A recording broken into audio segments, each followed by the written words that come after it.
All right, boys, we are live. Welcome back to the 10-7 MMA. We got two very special guests with a third one joining us soon. Harry from Pro.Schmo.bets. You guys see him right there in the middle.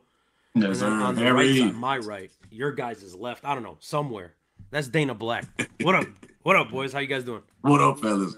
I'm feeling great, man. I can't complain, man. Just got off a long ass fucking shift, man. Had a workout after work, man. I feel great, man. I feel fucking great. How y'all feeling, man? Harry. Good man, good man. Just left 47th Street, Rockefeller Center, the Diamond District, Tracks NYC, and heading to the crib, bro. I'm not Yes, too sir. familiar with New York. Is that like that's an upscale area? It's just the Diamond District, bro. It's where that's all where the world's diamond movement comes from. All the GIA certified diamonds come from there. It, I was just there spinning the block, bro. Seeing who's gonna run my money. Damn, I saw you got that little lock pendant, bro. Come on now. Yes, bro. I hit a parlay, a free one, bro. A free one, man. They posted one up. I follow him.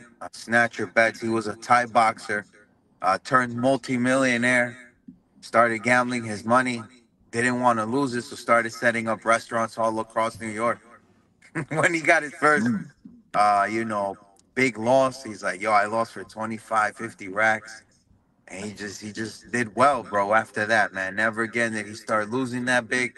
And never again was he playing with house money, man. He just started investing all of that shit. Right. How you I gotta feel that. be, That's man. dope. Whatever you win, invest that shit.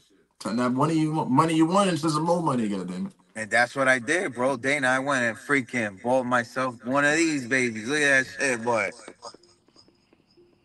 Oh, that motherfucker is tough. God damn, that motherfucker tough. It's fucking Look, hilarious, look. right, Chris? That shit's When I yeah, hysterical, bro. Nah, that shit is tough. Look, man, when I come to New York, I can't bring none of my hoes around you, bro. You gonna fuck all my bitches, bro. I can't do it. I can't do it. You gonna fuck all my hoes. I'm gonna get jealous. Hey, Chris, let me ask you, Man. your boy, you tagged us like last week, 2 weeks ago. You tagged me and you tagged Harry and you tagged someone else, black dude that's like living in Thailand or some shit. Oh, Maurice Mack, the prophet. Yeah, tell me about this Oh, that's guy. I my added fucking him. He dog. added me back. Seems like a cool dude. Yeah, he's mad cool, man. He like smart as fuck when it comes to like sports betting shit. If you got any questions about the stock market as well, holla at your boy as well. That motherfucker's smart as hell, bro. You want to make some money, holla at that nigga, bro. He knows a little bit of everything about making money in any way, shape, or form. You want some passive income, holla at your boy. But that's the dude I was with when I went to UFC 314. I was with him the entire time Okay. He moved because I out there went there full with time or him. what? You know what? I said he moved out there full time or what? Yeah, he moves out. He's living in Thailand full time now. That's wild. There's got to be a whole ass different world out there.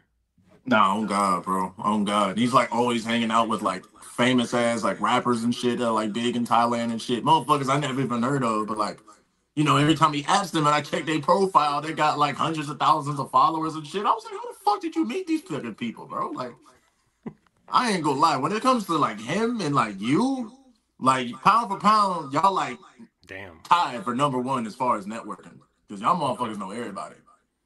I fuck with it. I respect that. I respect that, Chris. It means a lot coming from you. This guy, bro, I was checking out your shit today, Chris. No glaze. We got like 50K on Instagram now? Come on now, boy. Oh yeah. Shit, I'm about to hit 60K soon, bro. I got some momentum on my side, bro. I'm Maybe thankful this. for it, man. Because I was in a drought for a little minute. I ain't gonna lie. It was getting a little dry. I know when your TikTok went down and shit, that was bad. Oh my god, I was fucking pissed, dude. I'm still mad about that shit. That's fucked up. It's fucked up. But anyways, we're here to talk about some other shit, boys. We're here to talk about UFC 321. Harry, I watched your video that you just dropped. I want to say yes. I saw it last night. I don't know when you dropped it, but I like your formatting. You give the bets right away, and then you go through the card and kind of give your picks. There's a couple I wholeheartedly agree with. There's a couple I disagree with. I'm sure we're gonna get into that. There was one that stuck out to me, and it's unfortunate because that fight ended up getting canceled. Mateus Camilo and Kareem Abdul-Sawadi ended up dropping off the card today. I don't know exactly what the hell happened, but I think I had it the other way. I had Sawadi winning it. You had your boy Camilo, huh? Yeah, that's correct, man. Yeah. Any word on if they're redoing that or what? No, you know what? I was gonna DM him as soon as I got home, because we were talking about his diet. I forgot what we were talking about. So we were talking about something, his fight purse or something, and everything was going well. I don't know. All of a sudden, I saw this like 2 hours ago, and that was it, man. That's the announcement. The fight dropped. But also Wally, bro, he pulls out often, so I was Yeah, not surprised really. it's really weird because I think he's from the Emirates, right? He's fighting at home.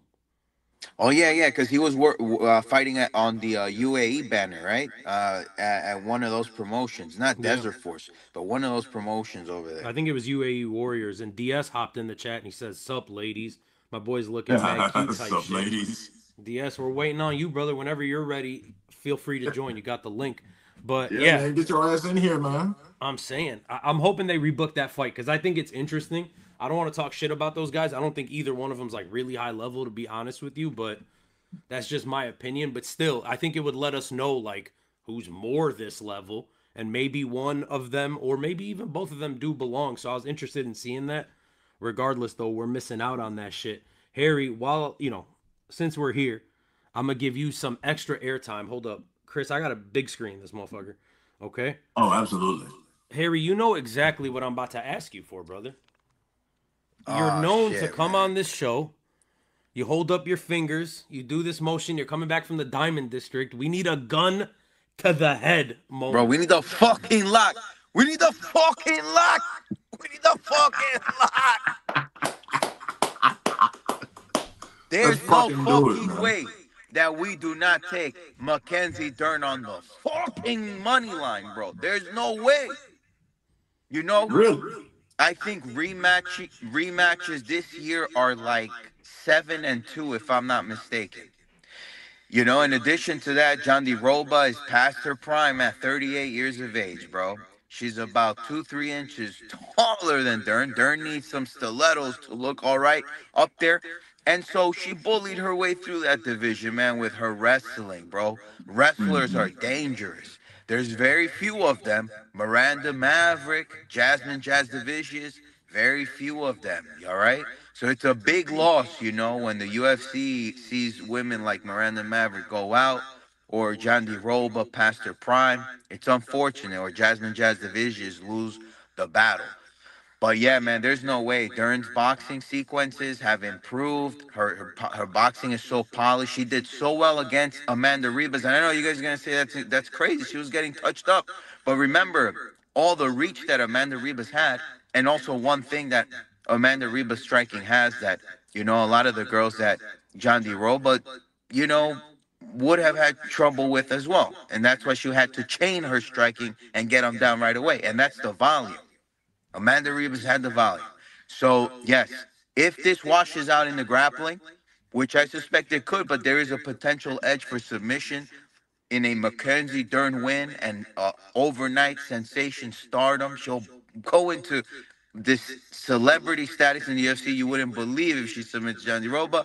There is a possibility, there's slight edge, but decision nonetheless, man, if the grappling washes out between them both and they go through all 5 rounds. 5 rounds. Not that gassing John D. Roba third. We're talking all 5. And she wins. Shout out Mackenzie Dern. Shit. Look, Shout out to her. Shit. shout out Cancer, not the illness, but the guy in the chat. He said, "Yo, what up, Cancer? Welcome back." What up? What up? That's a wild ass name. Big time. But yeah, look, there's part of me, Harry, like when I break this fight down, and I'm really good with women's MMA. I'm really good with title fight women's MMA, right? Again, I've broken this down to you guys before. In the last 5 years or since 2020, I've had 2 incorrect picks on women's MMA title fights. So I feel like I'm locked the fuck in when it comes to women's MMA. I feel like when I watch the film, there's a slight edge to Verna Janjanova, but I also feel like there's a lot of behind the scenes shit at play here, right? Obviously, and I don't need to be the one to spoil this for everybody, the UFC wants Mackenzie Dern to win this title fight, right? I mean, she's more of a marketable champion. Let's be Way real, more. she's the better looking of the two. No, yeah. And Harry got into that, Chris. He got into that in his video pretty much. So I get it. I can see a decision. Like if this goes to decision, Verna Janjanova's really, really gonna have to make it like a big margin where she clearly won and there's no way to rob her, or else Mackenzie Dern wins this fight. So I've been kind of flip flopping on this one, to be honest. Chris, what do you think about this fight? Oh no, yeah. Unfortunately for Jenny Roba, like I don't know if she can afford a decision. Like she gonna either have to finish it or just be absolutely dominant. Because if it goes to the judges' scorecard, she's gonna lose by a pretty privilege. Pretty privilege. God damn it. Right. You feel me? But yeah, I'm gonna have to go with Dern with this one as well. I'm gonna have to go with Dern mainly because of the age. You feel me? Like Dern's on. I don't know. I want to pick Jenny Roba, but I just can't. Like I want to pick her so bad because I actually like her style, but I don't know. I just can't. I feel like it's Mackenzie Dern's time. I feel like she's been long due for a title shot, and I don't think she's gonna waste it. You know You what's feel me? throwing me off? There's something that's really throwing me off about this, and I feel like Harry will have more insight than me and you, Chris, on this. But it's like when you break these two down, and like forget film, even though you've done your film, right? Like you watch your film, you break it down. It just doesn't make sense to me that Mackenzie Dern is a favorite. Like that's not true. So that lets me know that Vegas for sure knows something, because if you break it down on film, winning streak and just the way that they've been fighting, and I know Verna Janjanova didn't look fantastic in her last fight, but Mackenzie Dern is such an up and down fighter, and I don't think she's ever really been top 3, top 4 caliber, which Verna Janjanova is. So that's really throwing me off. Harry, what do you think about that? Why is she the favorite going into this? Yeah, you're right, man. I like how you're rationalizing that. I actually had to reference a line movement very similar to that in a fight with Mezekiel Costa and Andre Fili.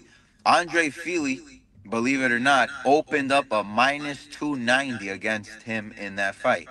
And he was plus money at the end of it, plus 130, plus 140. The same line movement with with Mackenzie Dern. And yeah. If I'm making sense, hold on the odds. Well, Mackenzie Dern was an underdog turned favorite. Yeah, correct. I believe In so, yeah. Mezekiel Costa, Yeah. in Same. Mezekiel Costa, and he won and that was a submission win, right? He submitted Andre Fili. Yeah. So I had to reference lines to see like, yo, what's going on with these splits with the handle percent and bet percent, and that's the fight indicator that came up in the system. Do you think like it could be casual fans swaying it, right? Because obviously, anytime there's a pay per view, the odds get fucked up on pay per views. We all know that because it's not just us watching it, right? It's the casuals. Chris, I know you're gonna be at B Dubs again. Hopefully, not getting fucking kicked out this time.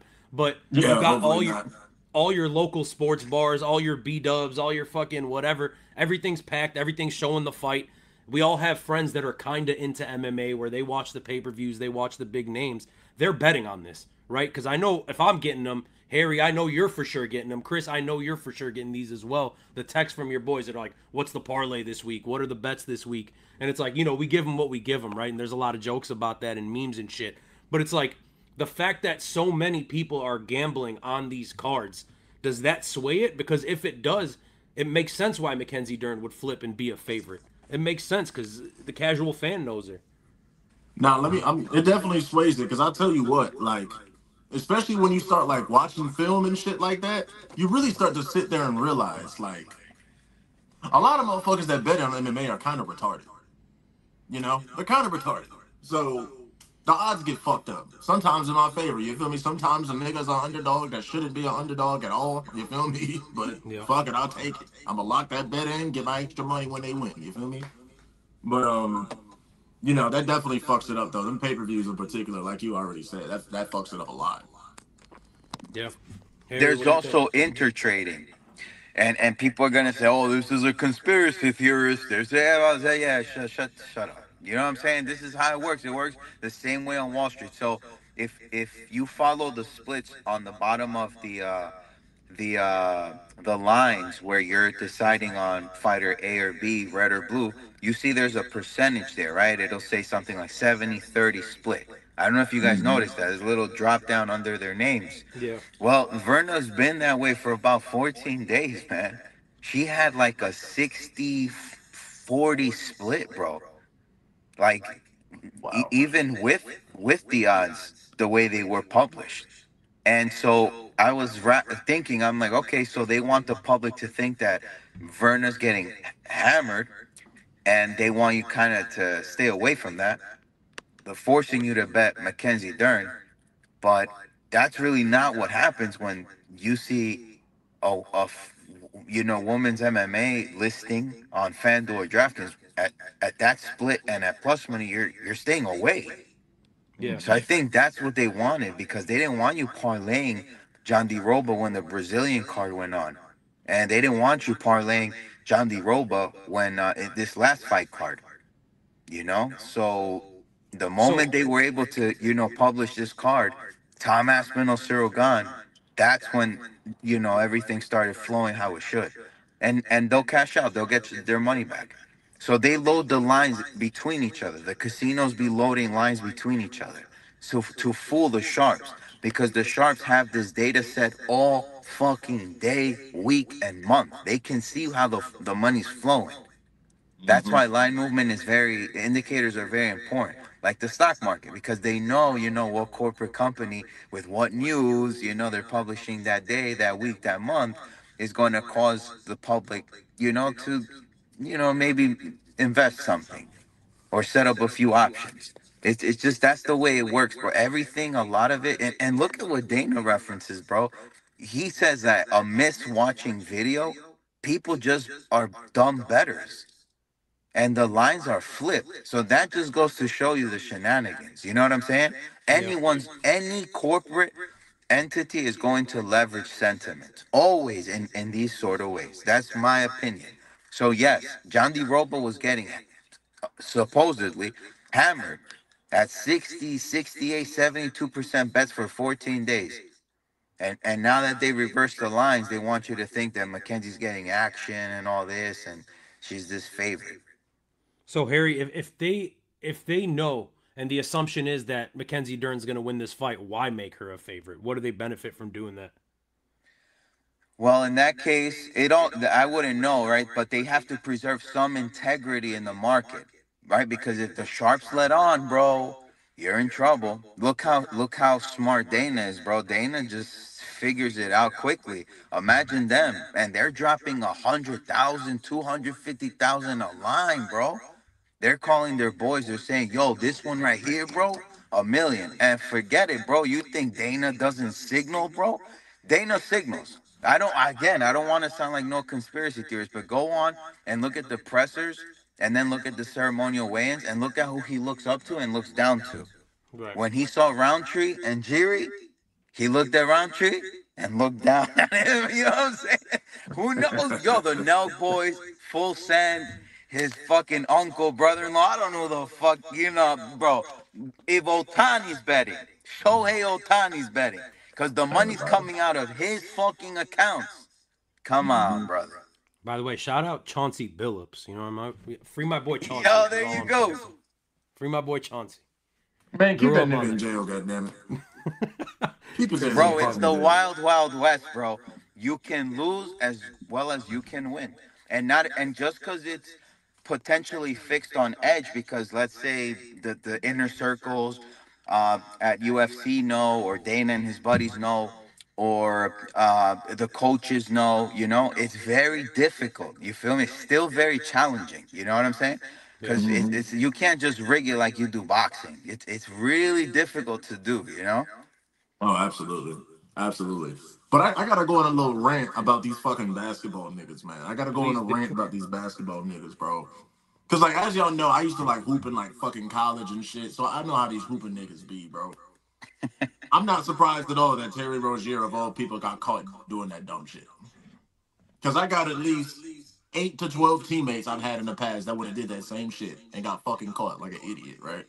Yeah. And I'm not knocking the hustle, you feel me? Cause like honestly, if I'm in the NBA and I'm on like a league minimum, like 200 or 2 million a fucking year, and I'm on the fucking bench, I'm doing that shit. I don't give a fuck, right? The 2 minutes I get in, I'm point shaving. But like, I don't know. This is a video I've been wanting to make for a minute. This is like a little off topic, but like another thing, bro. These hooping motherfuckers are like the fakest tough guys you'll ever meet on this planet. Hoopers are the fakest tough guys you will ever meet on this fucking planet, bro. I swear to God. If you meet an NBA player, good fucking luck. You feel me? I feel more safe around. I would feel more safe around fucking John Jones than most NBA players. Like I'm not gonna lie to you, but that's a whole topic for another day. Because that fake tough guy shit, that's what gets motherfuckers killed, you know. But that's a story for another day. Story for another day. No, it's fucked up for sure, Chris. I grew up obviously, loving basketball. I grew up. I'm an unk, man. I'm an unk now, or I don't know if I'm an OG or an unk, but I'm a '90s baby. I grew up watching Michael Jordan. That video just came out, which was amazing, of him shooting the free throw. But Oh yeah, yeah, I grew yeah, up playing basketball, loving basketball. I feel you, man.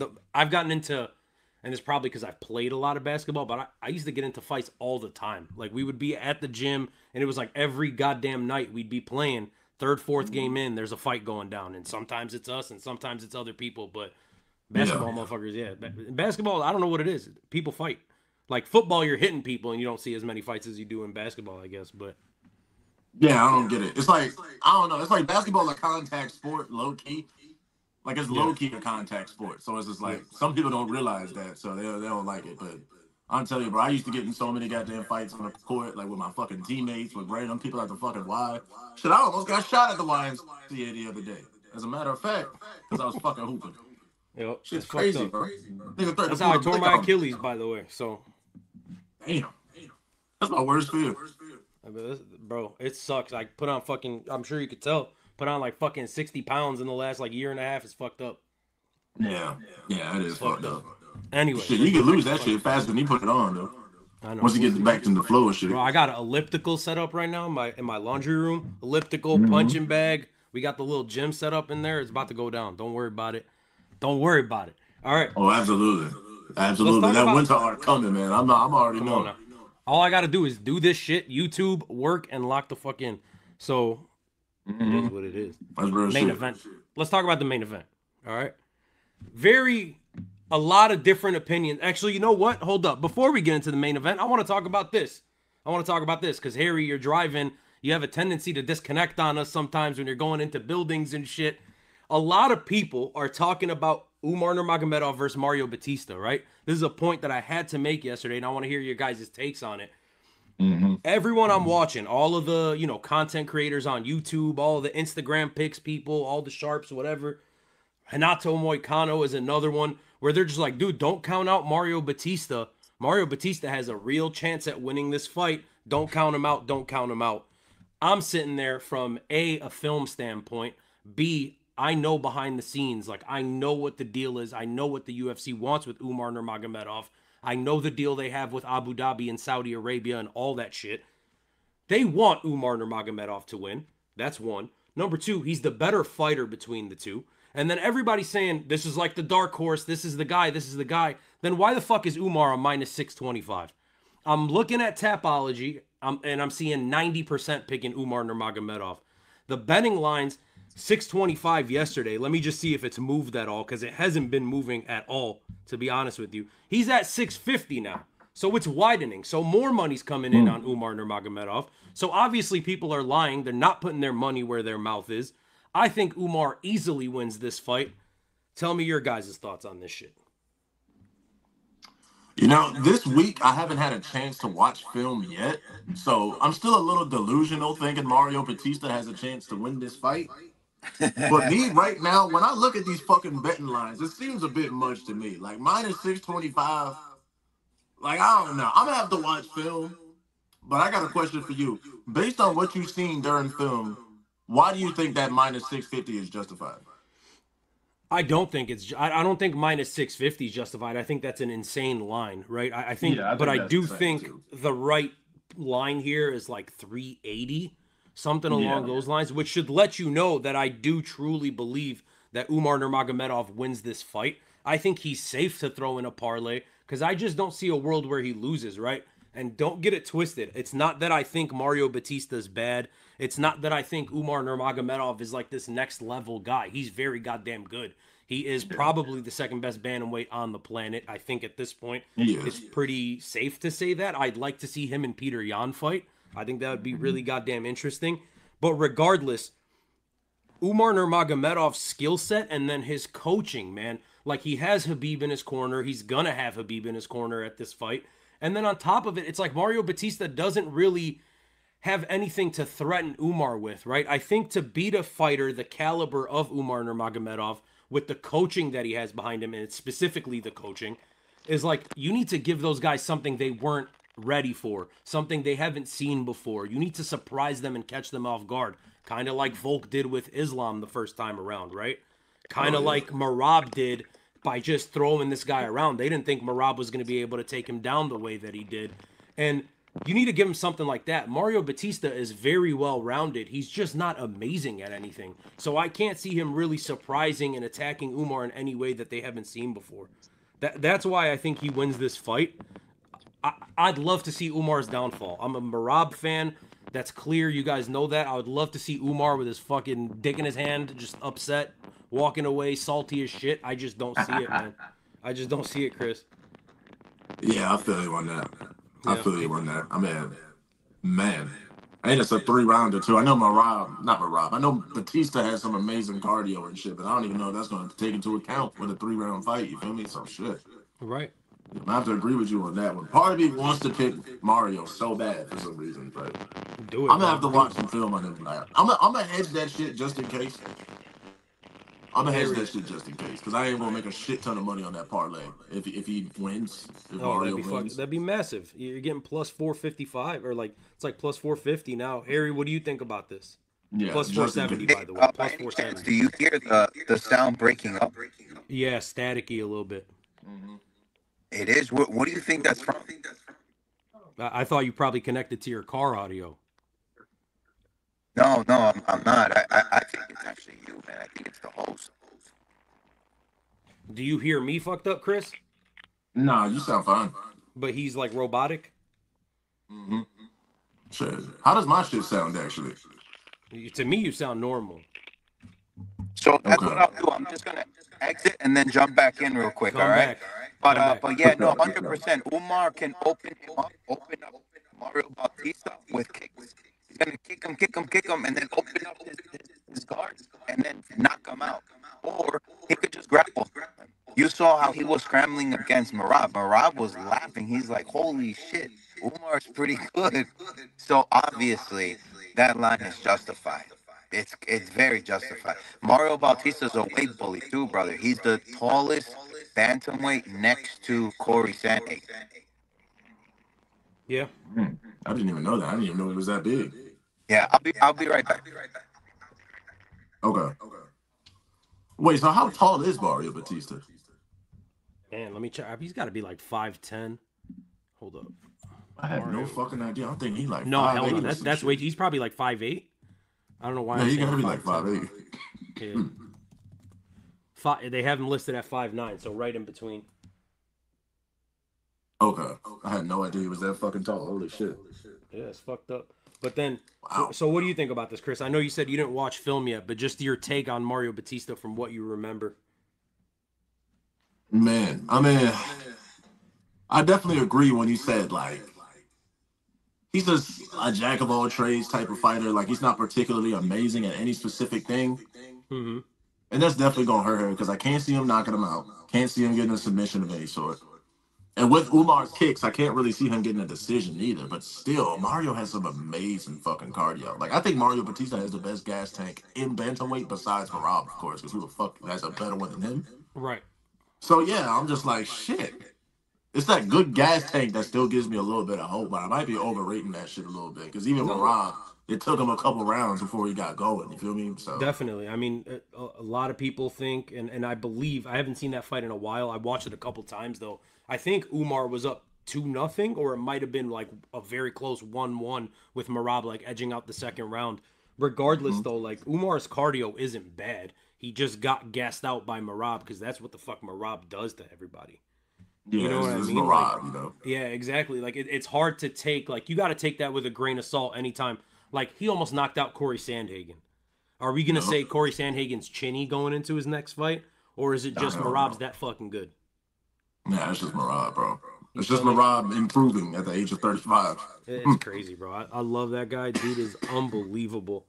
And I think DS is about to join us here in a minute, and Harry should be coming back. What are your thoughts on this fight right here, Chris? Alexander Rakic versus Azamat Murzakanov.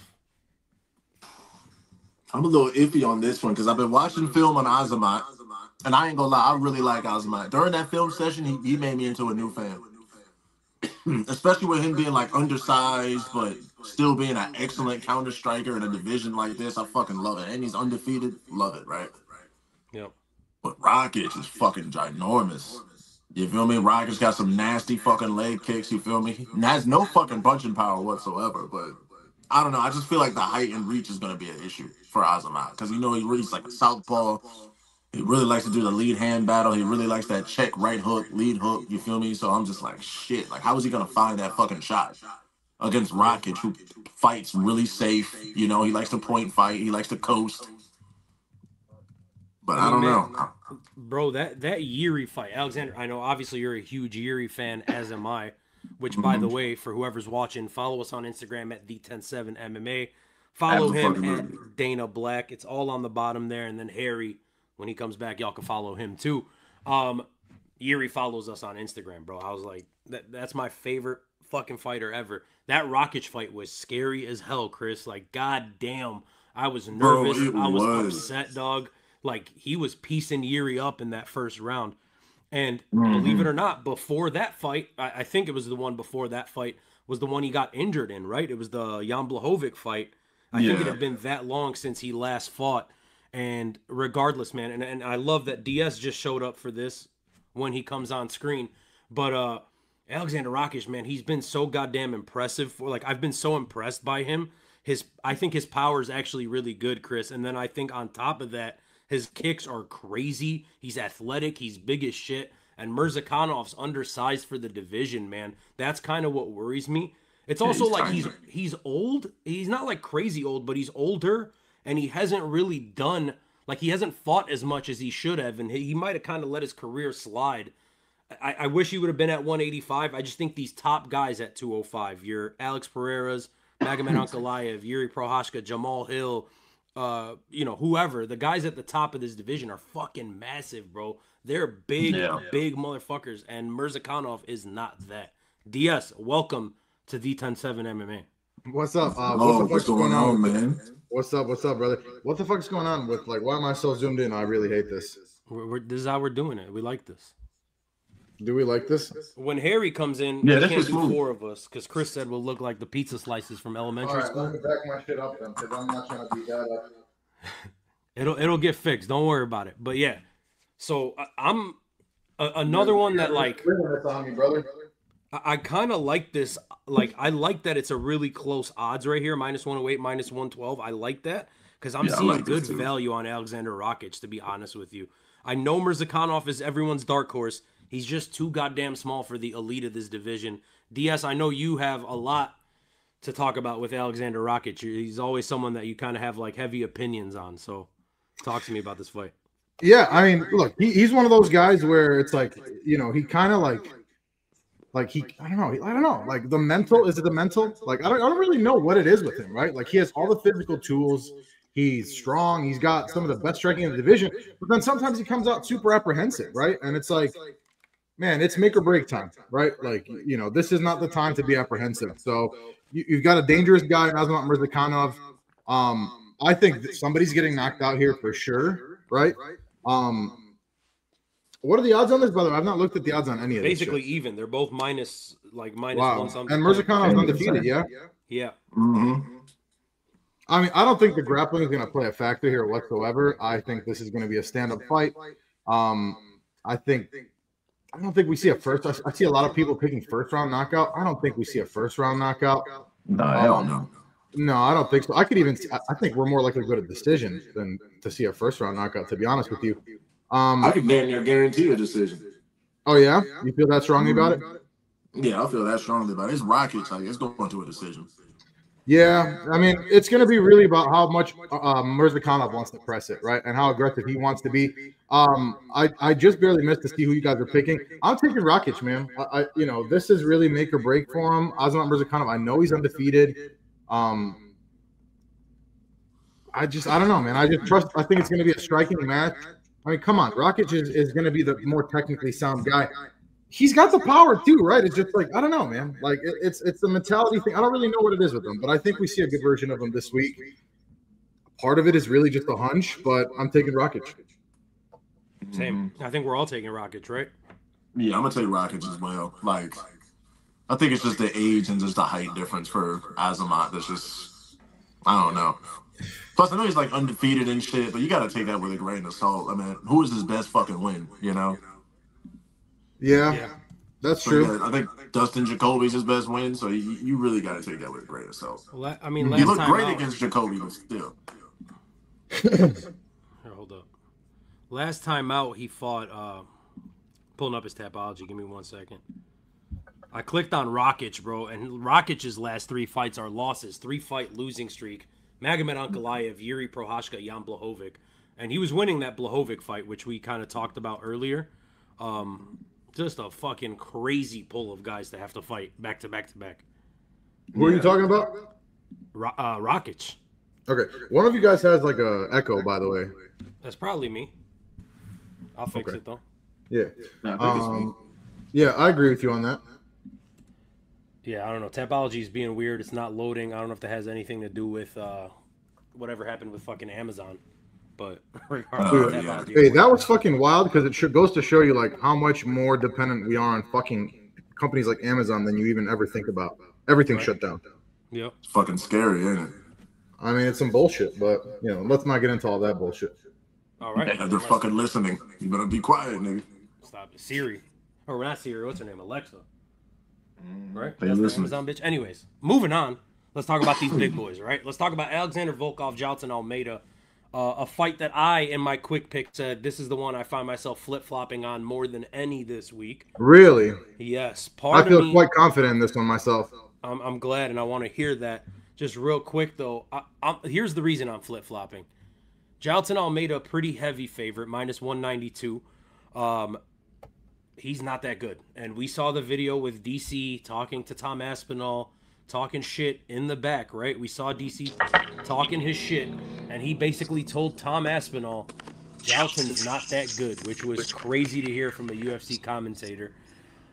So there's that, and then there's the fact that, like, I just don't see, yes, he has a lot of finishes, but sometimes he could be boring and not dangerous, and Alexander Volkov is such a veteran that he's seen this shit so many times, man. So I do think Jailton Almeida wins it for right now, but I do like the prospects of an underdog Alexander Volkov.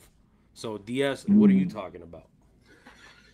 This is to me like one of the best bets on the card. If we're talking from a betting perspective, I just really trust Volkov. I love him at plus money here. He's big as fuck. You know, I was reading something the other day about how people are like, oh yeah, he's 6'7", or it's like, you know, he's marked a 6'7". 6'7". But he's actually 6'9". So, which honestly makes a lot of sense to me, given like just visually how he looks compared to a lot of these guys. I think Jailton Almeida is going to struggle tremendously with getting Volkov down. He's fucking tall as shit. He's got an incredible amount of leverage. Don't get it twisted, bro. I don't know if you guys. Volkov was looking fucking much improved, man. Like He beat Cyril I thought Gane. he's been, huh? He beat Cyril Gane. I thought he beat Gane, bro. Like so. I thought he did too. Shit. I really did. And I used to be a Gane truther very briefly. He's another guy that's kind of fallen off for me, but. We'll talk about that. You know, if you guys have, maybe you already talked about it, might have missed it. But yeah, to me, this is like one of the best bets on the card. Plus money for Volkov. He's huge. The striking is better. Jailton Almeida has power, but Volkov's not going to get knocked out like that. Especially not by Almeida, not by a smaller guy who's not particularly technical.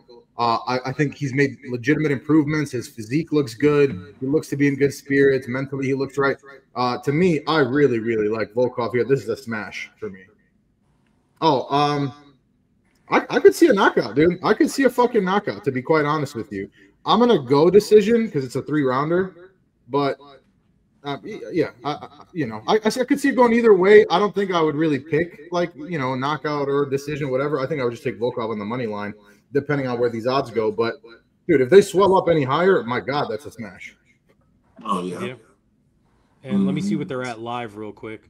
The live odds right now. I don't know where the fuck it went. Regardless. Hey, my background looks fucking sick right now with those like photos and shit. Nah, it really does though. Like no bullshit. It's kind of pissing me off Smooth that I'm as not like perfectly aligned. So there we go. All right, Harry or Chris, whoever wants to take it, let me know what you think about that fight while I'm Well, getting let me know mine. what you think about my thoughts on that because I don't know. To me, No, you're right. Look, I hey, brother, probably what agree happened with last you. time when I was very confident, right, in a Yeah. pick like this, where it was like, Look, again, I've been flopping on it. I can totally see Volkov winning. I might be swayed and going into that way. The odds have swelled up, by the way.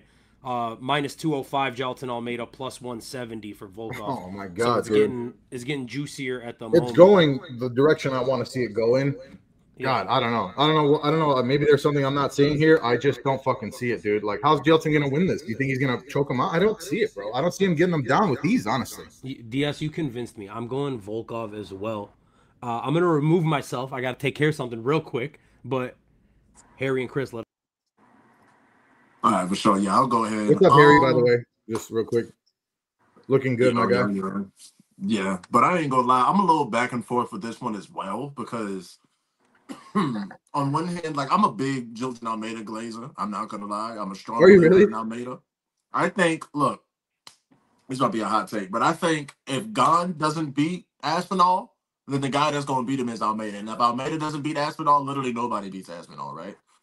But back to Almeida, I think he's super dominant. Like he does the same shit versus every opponent. He like fakes a jab, shoots a double leg, gets the full mount, ground and pounds you, and when the fucking heavyweight turtles up because they don't know how to fucking get up, he just gets a rear naked choke. Literally Yeah, against but every but, but fucking Chris, body why weight. did he come to heavyweight? You know what I mean? Like, there's a reason he came here. It's for that reason. It's to try to use his like his solid wrestling and whatever. Like heavyweights are so one dimensional nowadays, and most of them are strikers, right? So Mm-hmm. I think there's a reason he's here, right? That he came to this weight class, even despite him being undersized, which was a very smart business move. Let's be real. I mean, for his career, great Amazing move. move. I just like Amazing move. somebody as well rounded as Tom Aspinall. I don't think he has a shot, personally. Um, Mm-hmm. I mean, I I'm not don't saying know, I man. can't see him beating Volkov. Obviously, it's a much higher chance. Volkov's much more one dimensional than Tom Aspinall. I just don't see Mhm. it. Yeah, I don't know. I mean, I would definitely pick Aspinall to be the favorite in that fight, but like, I don't know, low key, I can kind of see Almeida beating Aspinall more than I could see Don beating Aspinall. And I do think Interesting. Don has better chances than people think. But back to the Volkov fight, I'm a little iffy on that because on one hand, I could see Almeida getting his double leg, taking him down, bullying the shit out of him, finding a rear naked choke or TKO for ground and pound. And on the other hand, because everyone knows what the fuck Jilton Almeida wants to do, I can see Volkov landing a knee up the middle, perfectly timed, and just knocking his ass out. But if I have to pick a definitive pick, I'm gonna have to go with Almeida. I think Almeida's gonna win this. But as far as the betting goes, I'm How hitting do you that see it shit. going? How do you see him winning it? I think it's just I think it's just because Almeida is just so fucking dominant. Like if he wants that takedown, he gonna get that takedown. You think I okay? So mean, shit. you Even I Curtis guess Blaze, who's an amazing wrestler, he was able to take his ass down too. Almeida just did some fucking dumb shit and didn't move his head off the side when he was getting elbowed. yeah, yeah. But I All think he's right. gonna learn from that mistake. I definitely think he's gonna learn from that mistake. Almeida looked amazing versus Sergey Spivak, one of my favorite heavyweight fights I've watched in a while. Best heavyweight grappling you'll ever fucking see. 100%. But but yeah, I think Almeida gets it done. I think Almeida gets it done. And if it's not a finish, it's like 15 plus minutes of control time. Because he's gonna Hmm. shoot a takedown within the first 20 seconds, no later. Yeah, He might even try to force it. I just hope he doesn't force it. we'll see, man. I think we'll see. We'll see. I could see him testing the striking a little bit first, but Volkov is just so hard to get inside, and so maybe you're right. Yeah. Yeah. You gonna see. Harry, what do you think? Yo, the community is divided on that pick, so that's good for us betters in case we go left or right. Mostly right, while Jota Almeida has a minus 200. But yeah, bro, Almeida has to like work on that double leg, bro. If he's able to get that polished, he's gonna be relentless in there, Mhm. despite him lacking on the feet. Um, and Volkov's gonna know it, so he's gonna hook on Almeida when he's against the wall, and he's gonna work through the rounds and definitely score against Almeida in the first and second.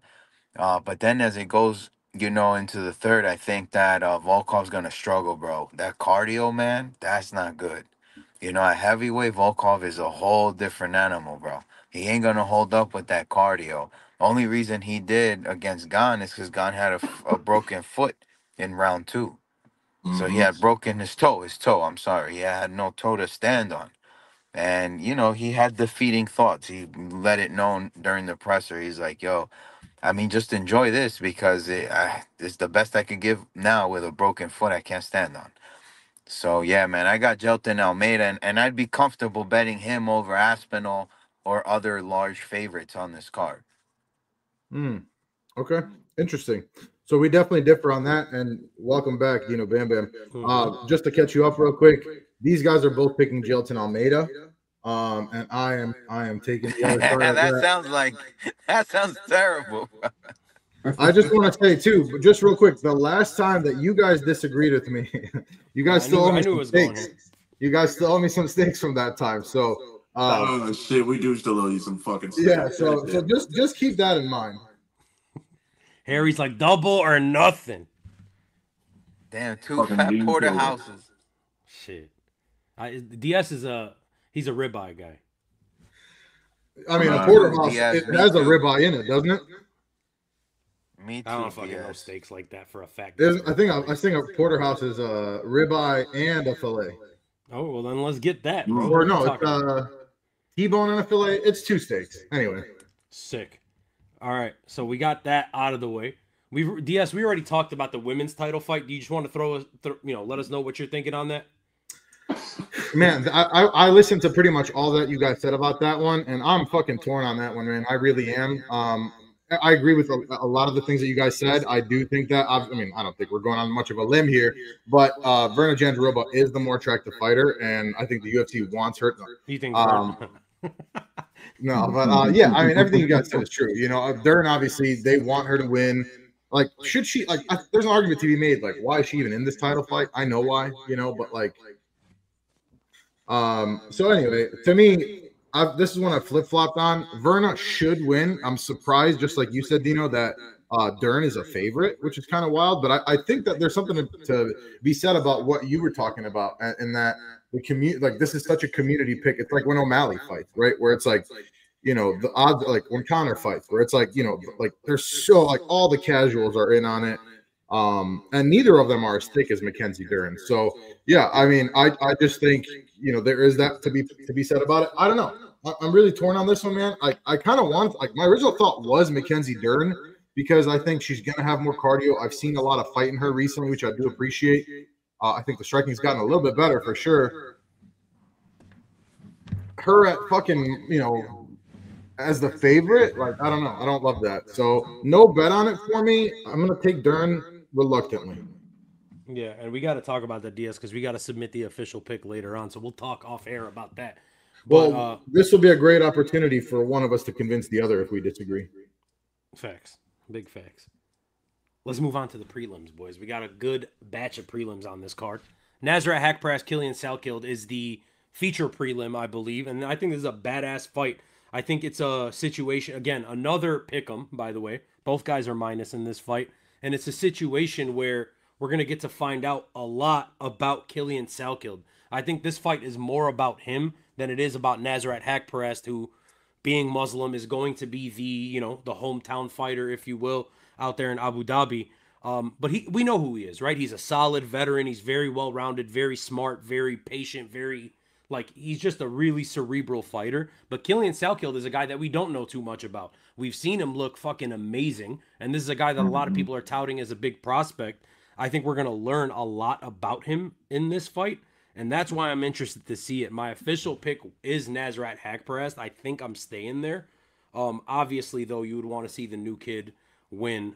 Thoughts on this one, guys?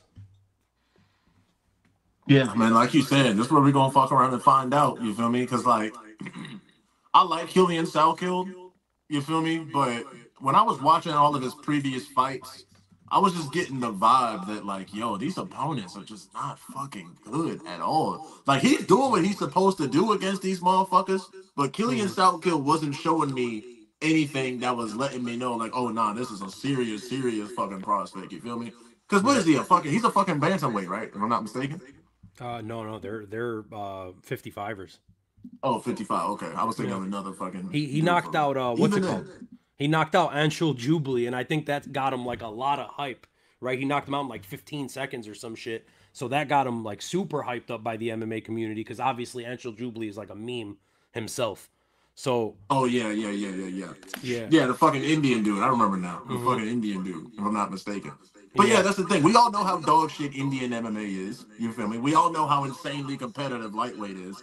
So I couldn't really get super hyped behind him because the level of competition is just so fucking dog shit. But this fight right here is gonna fucking prove whether or not he's actually the real deal or whether or not he's just another guy that comes off a contender series, had a great performance, and then gets forgotten about. You feel me? So I'm really looking forward to this one.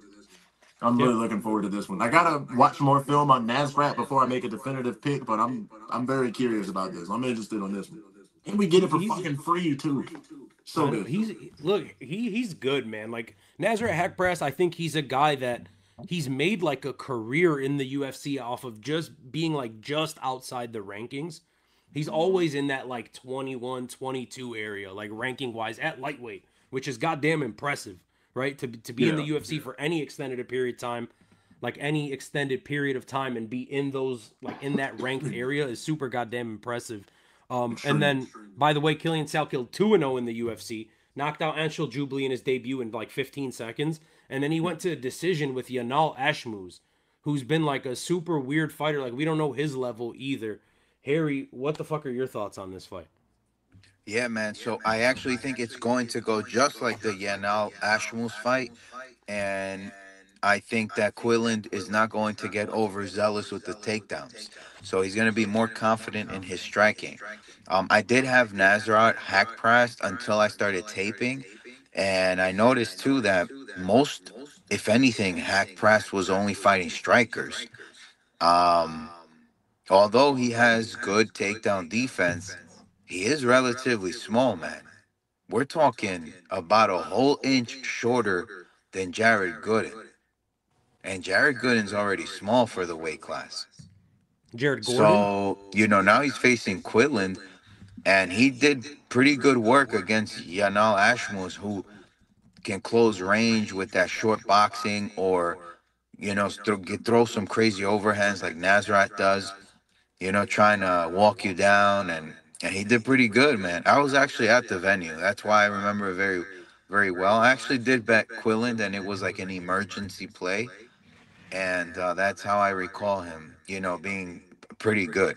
Except for round three, his cardio in round three gets shot, but that's because you know, with the grappling, Yanal Ashmus was attempting to wash it out, but he couldn't.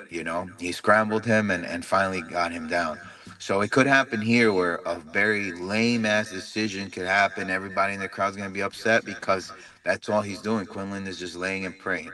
For a short notice fight too, I think the UFC setting up Nazareth, for the worst here for that reason because because Quinlan's gonna have to resort to that for about a round or two since Yeah. he has not had a full fight camp. But again, bro, he's big, bro. Imagine Dana Black in there with myself or you. It's fucking over, bro. I don't know, Chris. I'm giving you hands, dog. I don't buy that. I'm Hey giving you Harry, what? I'm a Man, I'm that a was live Gary underdog. Lane for Harry 5 talks rounds. about underdogs and shit. I'm a live dog, bro. Fuck that. I'm Fuck distance that. managing my ass off. I don't want to get hit with that damn haymaker. Them I'm a big live. meaty I hooks you got the got. haymaker, bro. I got. You know how much UFC I've seen, dog? No, I'm just playing. But look, I do think. I think. Look, it's like part of me wants to say they're building up Killian Salkild. Like obviously, that's the prospect. Everybody's interested in this dude. He's fun. He's got like a style to him. And Nazareth Hackprest, again, while being a guy that's been solid as hell throughout his career, he's just kind of there, right? Kelvin Gastelum's leaving, so what the fuck do we need this fake ass Kelvin Gastelum for? Maybe just give him like an opportunity to fight in front of his hometown people. I don't know. I'm going Hack Perez. Harry, you're going Killian Salkild. Chris, you don't know yet? Still on the fence? Yeah, I don't entirely know yet. I'm gonna have an answer about tomorrow. Yo, Okay. when you watch that, Dana, when you watch that, make sure you send us a DM in the group chat, bro. I guarantee you're gonna say Quinlan, and it's a fucking lot. You'll Look, see, bro. Harry, I agree A with you, man. fucking Like lot. I I need think some lot. I think he's so goddamn dynamic. He's obviously like more athletic. He's more dynamic. He's more like explosive than Nazar Haqparast. But Nazar Haqparast is such a smart fighter, man. He fights so goddamn smart every single time we see him. So that's the only thing that I worry about. DS, real quick. My bad, dude. Haqparast or Salkid? Man, this was another close one. Who did you guys all pick? We're split. You're Yeah, I haven't split? made a definitive pick yet. Yeah, I fucking keep going back and forth. These guys are both on short notice, right? Mm-hmm. Both both dangerous in the striking. Haqparast, I mean, obviously I like his experience better. I like the straight punches. Salkild's wild, man, but he's got more power. Grappling probably not going to be a big factor. Oh, fuck, man. This is a tough one. I'm leaning Haqparast by decision, but it's not a particularly high confidence pick, I'll tell you that. And this is one that I'm going to keep flip-flopping on for sure. So Okay. Chris, you're still watch the film, Chris, get back to us tomorrow. All right? Yeah, I gotta watch film on that shit. All right. And then I got who did you pick? I think Haqparast, Harry's going Salkid, but it's DS, it's very like veteran, smart, like super goddamn smart fighter in Nazar Haqparast versus just like a young, upcoming, probably more twitchy, more power kind of guy. So the only like in my opinion, the biggest thing that Haqparast needs to avoid is like you cannot get into a slugfest, right? Like he's technical. Like if it gets too brawly, too sloppy, man, Squilliam is gonna fuck him up. Squilliam. All right. Moving on to a fight that I hope we all can agree on. This one to me is free cheese, and these odds are super goddamn free. It's Ikram Aliskerov versus Jung Young Park. I'm seeing Ikram Aliskerov at minus 230. I love Jung Young Park. I think DS, we've talked a lot about him on this channel. One of the quietest, like fucking sickest fighters. I'm saying the Iron Turtle. No. And he always he comes through all the time in situations where maybe he shouldn't. He's big, he's physical, he's got great grappling, great submission game. He's tough, he's gritty, he moves forward, he throws. Does he have heavy. Great submission game? Oh, you're talking about Jung Young Park. I'm sorry. Yeah, Jung Young Park. He's literally the whole package. He's a little bit old, so it starts to slow down a little bit. But then I just see a guy in Ikram Aliskerov, bro. Like I see a guy in Ikram Aliskerov, and he's younger, not by much, by the way, believe it or not, but he's younger. He's more dynamic. He's more physical, and he just looks more like a legitimate prospect, right? Like I expect Ikram Aliskerov to be in the top 7, 8 of this division for years forward, like years moving forward from here. And his only 2 losses on his career, it's a Khamzat Chimaev on the regional scene, and then of course he got fucking thrown into a terrible situation against Robert Whittaker in Saudi Arabia last year and got clipped and memed for it. But that's your 2 losses. It's Robert Whittaker and Khamzat Chimaev. So to me, Ikram Aliskerov in the Middle East is free money, man. I don't see Jung Young Park clipping him. I don't see anything like that happening. Ikram's legit, so I'm picking him. Yeah, I mean, I want to pick Ikram, but Jung Young, I mean, I've seen Jung Young, like you said before, win fights he probably shouldn't have won, you feel me? Because just of grit and just of craftiness and shit. So, oh boy, I'm a little flip floppy with this one. I'm not gonna lie. Yeah. Same here, man. When it comes to middleweight, it's a tough division for me to really figure out, man. I don't know what it is. They're all man. dog shit, Harry. They're all fucking terrible. We found that out this weekend. Everyone at middleweight is dog shit, except for Khamzat Chimaev, who's not as good as people think he is. He's just really goddamn good to scale compared to these assholes. Yeah, everybody at middleweight has like some type of massive hole in the fucking game, whatever it may be. They're legit terrible. I love Sean Strickland. How the fuck was he a champion in the UFC? Harry, I'm sorry to cut you off. Continue. Yeah, that's all, man. That's it, man. I don't trust Ikram, but I know Jung Young Park has great wrestling. He can work clinch against the wall. He can defend it.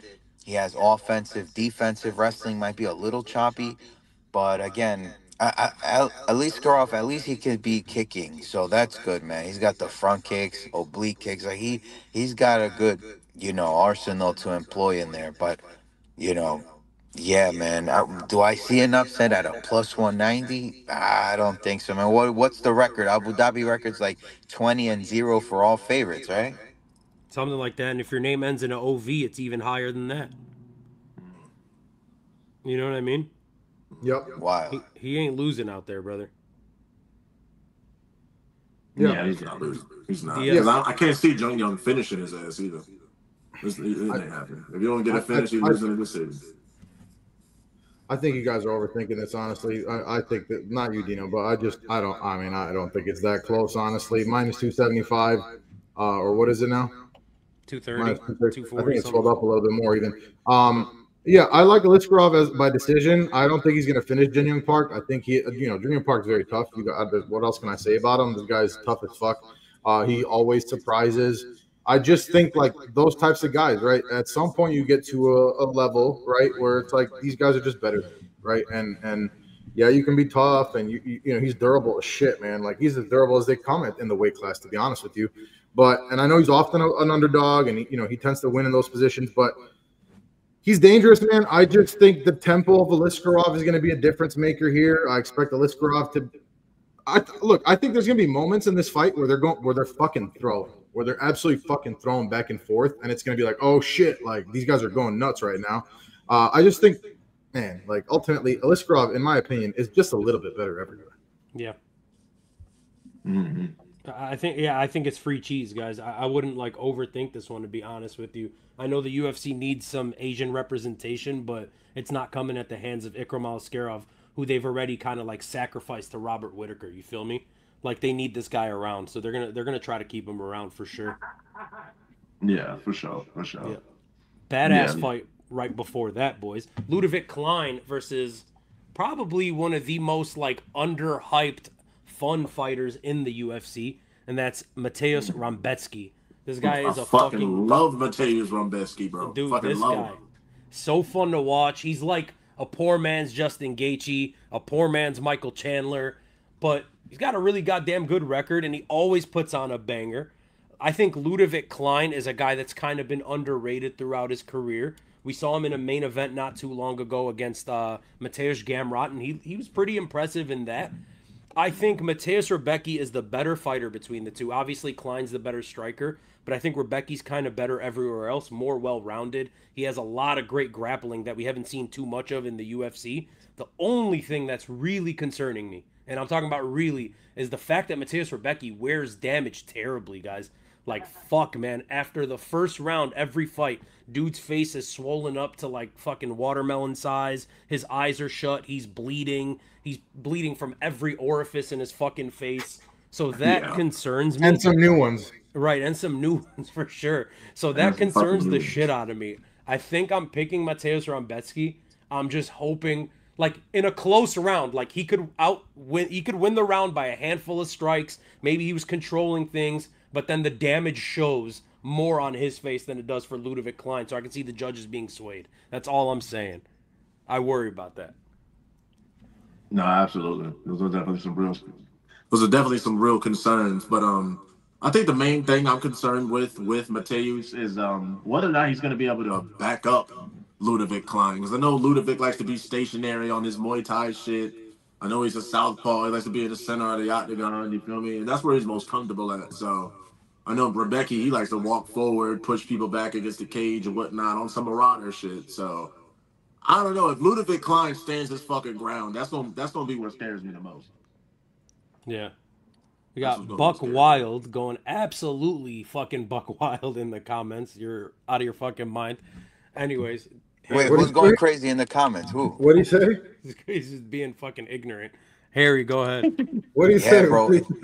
Well, man, I can't say it. Chris, put it back up real quick. He's just spelling out a word that most of us on this shouldn't be saying publicly. Oh, God. Oh, wow. Right. Grow up, brother. Obviously, he's building off that hype from that TikTok guy who's trending right now. The guy that dresses like the Joker. I haven't seen that. Yeah, dude, it's some right-wing shit. Yeah, you know what I'm talking about. Yeah, he's super popular right now.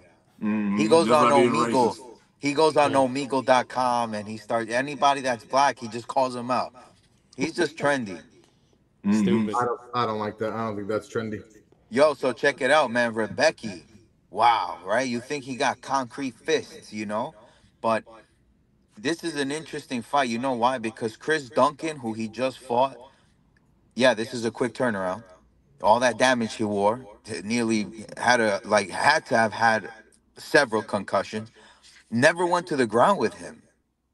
That's for a reason, bro. If Chris Duncan didn't go to the ground with Rebecca, Klein is not going to the ground with Rebecca. So these guys again are gonna go for broke, bro. Yeah, it breaks my heart that the UFC would give Rebecca a turnaround like that. You know what I'm saying? Only because the findings, according to our findings, you're good to go. You know what I'm saying? But hell no, that dude, it probably has like one more blow to the head for brain bleed. So I have fight not to go the distance on this one. Okay. DS. This is fight of the night, man. Like written all over it, right? You know, a couple years ago, this is like a Rebetsky smash, right? Like easily. Right now, man, it's like I keep going back and forth on it. Like, to me, this is kind of a "what have you done for me lately" fight, right? Where you know, Mateus looked like he was very much ascending and looked like he could potentially be a contender in this division, and then Ludovic Klein was somebody who obviously had a lot of hype, and then you know had some bad losses. You know, losing to Mike Trezano was not great for your career, I feel like, but I mean, at this point, you know, like I said, what have you done for me lately? Ludovic Klein has looked better. I think it's going to be primarily a striking match. If Rebetsky wants a better chance to win this fight, he should utilize that wrestling, right? I just don't know if he's going to do that. I think it's pretty easy to get wrapped up into a brawl, especially somebody like him, especially versus a good striker like Ludovic Klein. Maybe he has something to prove coming off losing 2 of his last 3, I believe. I'm going Ludovic Klein, but, you know, it might be worth sprinkling on Rebetsky if the odds get, you know, to a certain level. But give me Klein. Give me him by like a late third round, like a mid third round KO. Yeah, I like it. I like it.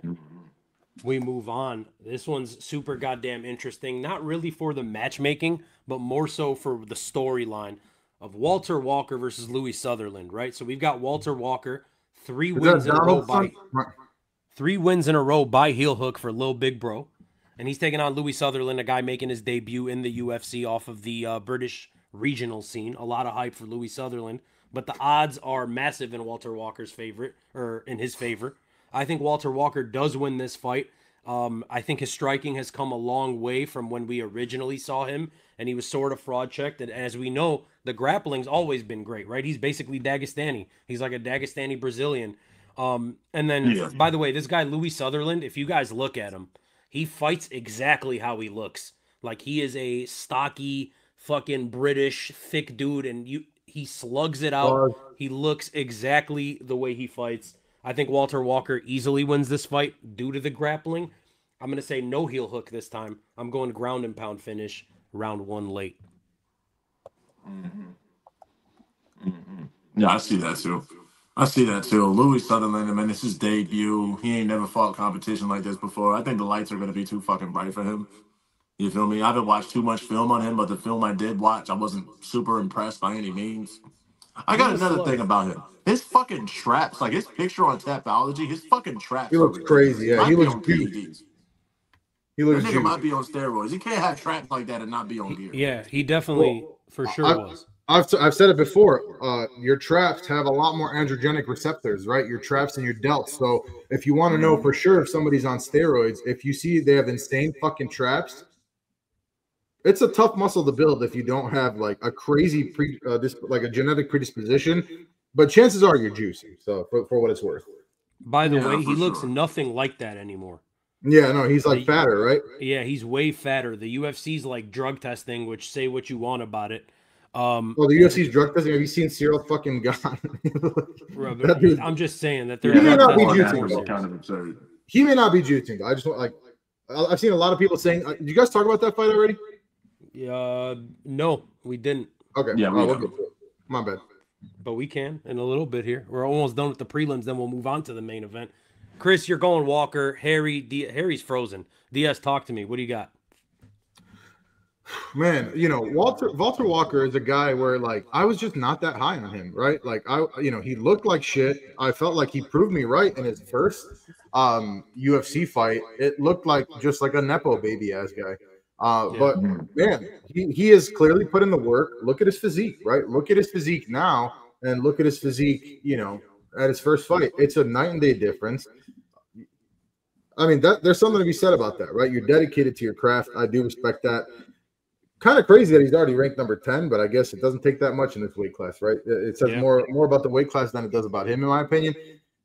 I'm going to take Walker. I just, the grappling, I just think there's a big discrepancy there. It's just, sometimes dangerous, right? So I just don't think he's refined enough to really make something happen here. What are the odds on this one? Minus 395. Yeah, I mean, the odds kind of speak for themselves. I'm not going on much of a whim here. I'm not going to get too cute. More than anything, props to Walter Walker. I just didn't see that. I didn't see that coming. He didn't look that good. He didn't. The only thing I knew was because he was the one. It's when he fought one of the Tafa brothers, right? And they were being bitches to him. Yeah, Junior Tafa. What a bitch. Yeah, fuck that guy. So that was I like fucking hate the Tafa brothers. Fuck both of them. No, it's crazy. It's crazy. Like Justin, it's kind of fucked up that it just reflects upon him, but family's family. Yeah. Long story short, give me Walter Walker. Give me him by a second round submission. Yeah, and I like his storyline, man. I mean, after let's say he wins this fight, it's got to be high ranked competition, no? He's ranked 10 at heavyweight. He's ranked 10. Absolutely. Again, after he wins this fight, fuck it, Martian Tybor. Yeah, type shit, right? That's the kind of. Yeah, and honestly, kind of crazy. I think I picked Walker. I think the grappling difference is just too vast in that. DS, is the echo gone, by the way? No. It's still echoing? Yes. What the fuck? Yeah, I hear that. But not when you speak, only when everybody else speaks, which is why I think it's you. Okay. I'll leave and come right back. Hold on. I think it's Diaz, do you have a microphone? I do. That's interesting. And I was thinking because I don't have a mic. So. You're still hearing me echo? When you speak, you don't echo. But when I speak, when Chris speaks, when Harry speaks, it's echoing. Still? Yeah. How about now? Hello? Oh, no. You're good. Okay. What did you do? The volume was on blast. Me hearing you guys. I got to put the headset in, but we'll do that later. Okay. Yep. All right. Next fight: Nathaniel Wood versus Jose Delgado. This is a fight that a lot of people are split on. A lot of people are thinking Jose Delgado is a shoe-in to win this fight. And DS, I feel like you probably feel otherwise. Nathaniel Wood is he's always been pretty goddamn good. He's always been pretty impressive. He is a veteran, and he's taken on a guy with a shit ton of hype in Jose Delgado. My original thoughts were Nathaniel Wood by decision. I'm sticking to it. I think he's the proven vet in this one. Nathaniel, the prospect Wood, is the vet. So I'm taking him by decision. I'd love to hear what the fuck you guys think about it. Go ahead, Chris. Oh yeah, man. Yeah, I'm a little split on this one. I'm not gonna lie, because this one is also I'm super excited about, but I don't know. It feels like I haven't watched either one of them in a little minute. It's I watched them, but I ain't really get a feel for what their styles are like. So I'm gonna have to come back with y'all tomorrow for that one. I gotta watch film on that shit. Bet. On both Harry, of these you're motherfuckers. muted, dog. You muted yourself, it says. Yo, so yeah, man, I think it's gonna be tough to get through Delgado because he's big and he's swinging for the fences. That reach is long. He can brawl. So it's gonna be a game of inches with Nathaniel, man. Nathaniel's best bet is to get him down, man, or climb on him. Maybe Nathaniel's gonna want to work off the back foot, try and lower him against the wall, and see what he could do there. But that's why the odds are relatively short. I think he's like a plus 120 to a minus 110 or whatever, minus 105.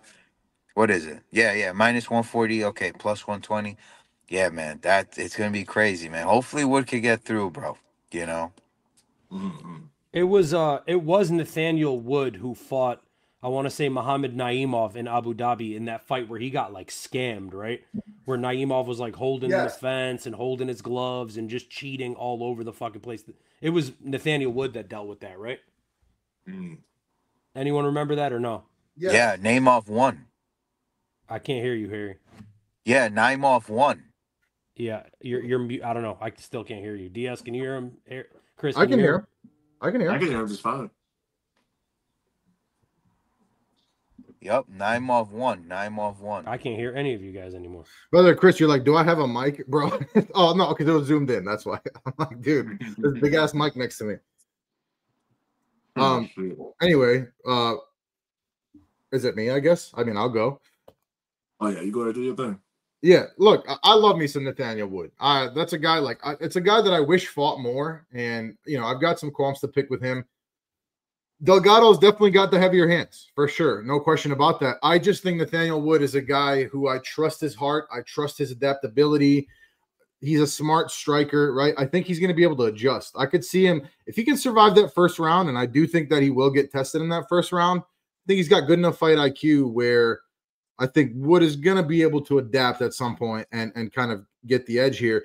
In the wrestling and the grappling, to me, it's a big difference here, right? I think Nathaniel Wood's the much more comfortable, much more natural grappler and wrestler here. I think this is probably the path of least resistance for him, right? Delgado's probably going to want to keep it standing. Is he going to have, the capability to keep it standing, right? This is a kind of a classic power puncher, early danger versus, a veteran, a grappler, a smart fighter. Can he survive that initial storm and win on points? My bet is on yes. Yeah, this is another underdog that I'm picking here, right? No, he's a favorite. Sorry. Okay, I couldn't see the answer. So yeah, for me, Wood at plus money, easy pick for me here. I mean, I think Wood by decision, and I'm comfortable picking him by decision. I don't think we see him get a finish. I would probably use as a straight bet. I would do Wood by decision, and I don't know what the odds are on that yet. I'm sure they're out right now. Actually, I want to look that up real quick. But go ahead. Yeah, do you have anything else to add, Chris? As far as this fight, I gotta watch some film of that shit, man. I gotta watch some film of that shit because I remember watching Jose plus Delgado plus fight 225. I was like super impressed, but I don't know his habits. I plus gotta learn his plus habits. 225, by the way. For Wood by decision, I really like that. I would think they'd be even a little bit better, but I would smash that. Yeah, that's a solid bet. I ain't gonna lie, that's a solid bet. All right, well, since Dino's not here, I guess we might as well move on. We back. Oh, Can you guys hear me? Yep. Yeah, we hear you. I had to leave and come back to fix this shit. 3 more fights, and then we'll talk about that main event. Hamdi Abdul-Wahab, Chris Barnett. I don't think a lot needs to be said about this fight, to be honest with you. Shout out Huggy Bear. Shout out Chris Barnett. One of the most fun fighters to watch. A whole ass 5'6", 350 fucking pounds. Just out there doing flipping shit and spinning kicks. It's fun as hell to watch. I would love to see him stand next to Chris, by the way. That'd be hilarious. Hamdi Abdul-Wahab came in with all this hype. He's an Olympic grappler, Olympic wrestler, all this bullshit. He's been absolutely dog shit, absolute horse shit in the UFC. Such a disappointment. And he's facing Chris Barnett. Unfortunately, I think this is the end of Huggy Bear. I think this is the end of Chris Barnett. He's old, he's fat, and he got injured last time. So that doesn't, those three things. Is part of the world. Yeah, those 3 things do not mesh well together.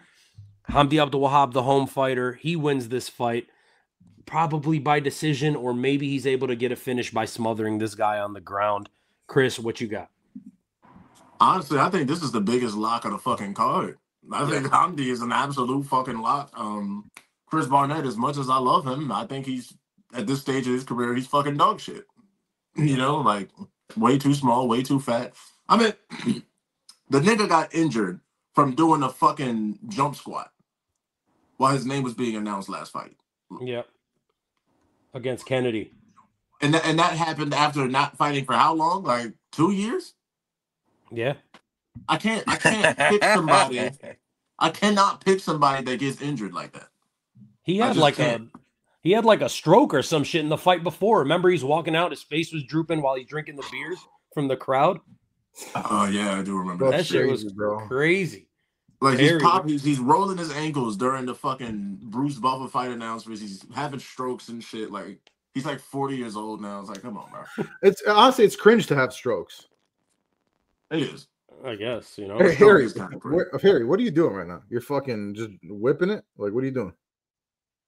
He's been in that car for 3 hours. I hear you. You can't hear me? Barnett is looking to do power. Opa, you're robot Harry right now.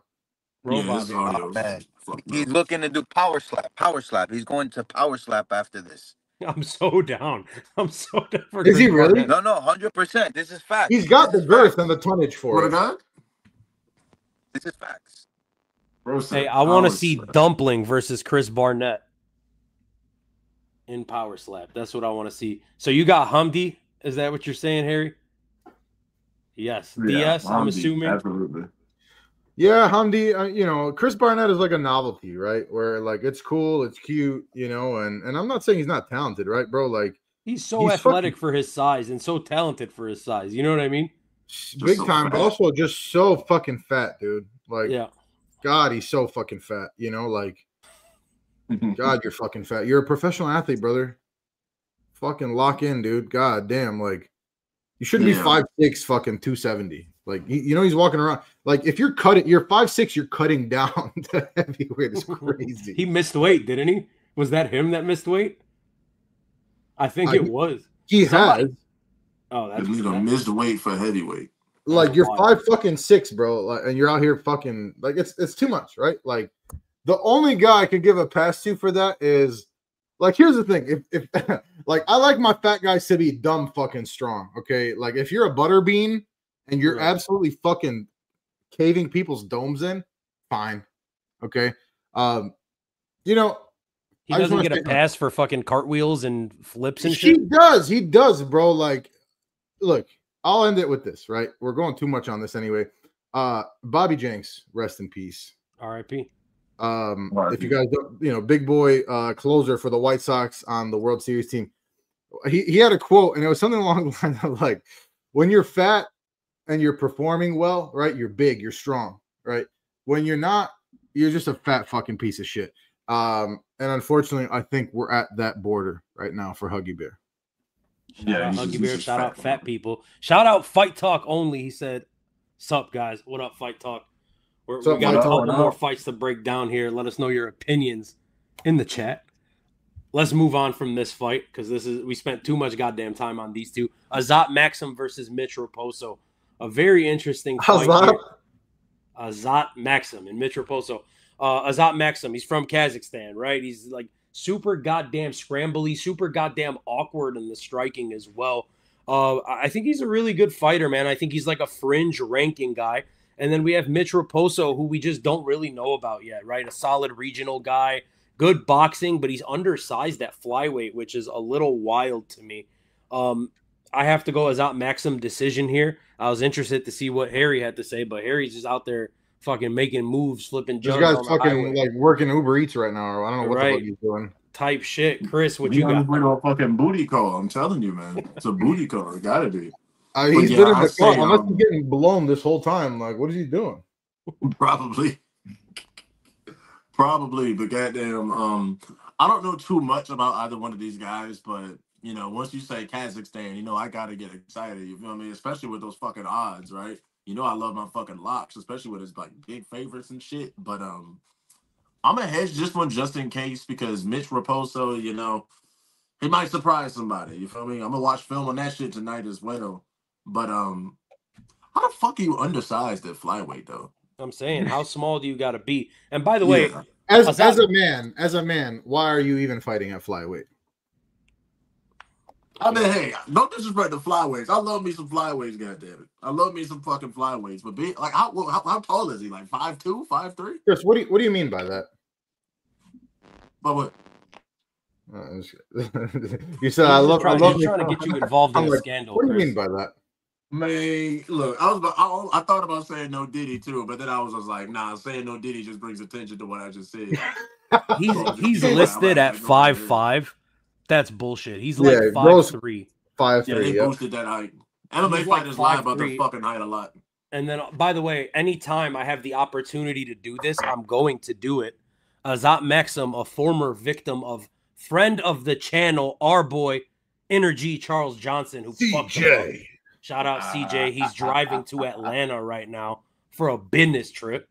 Okay, so I hope he's having a safe drive. It'd have been nice if CJ tuned in while driving like fucking Harry did.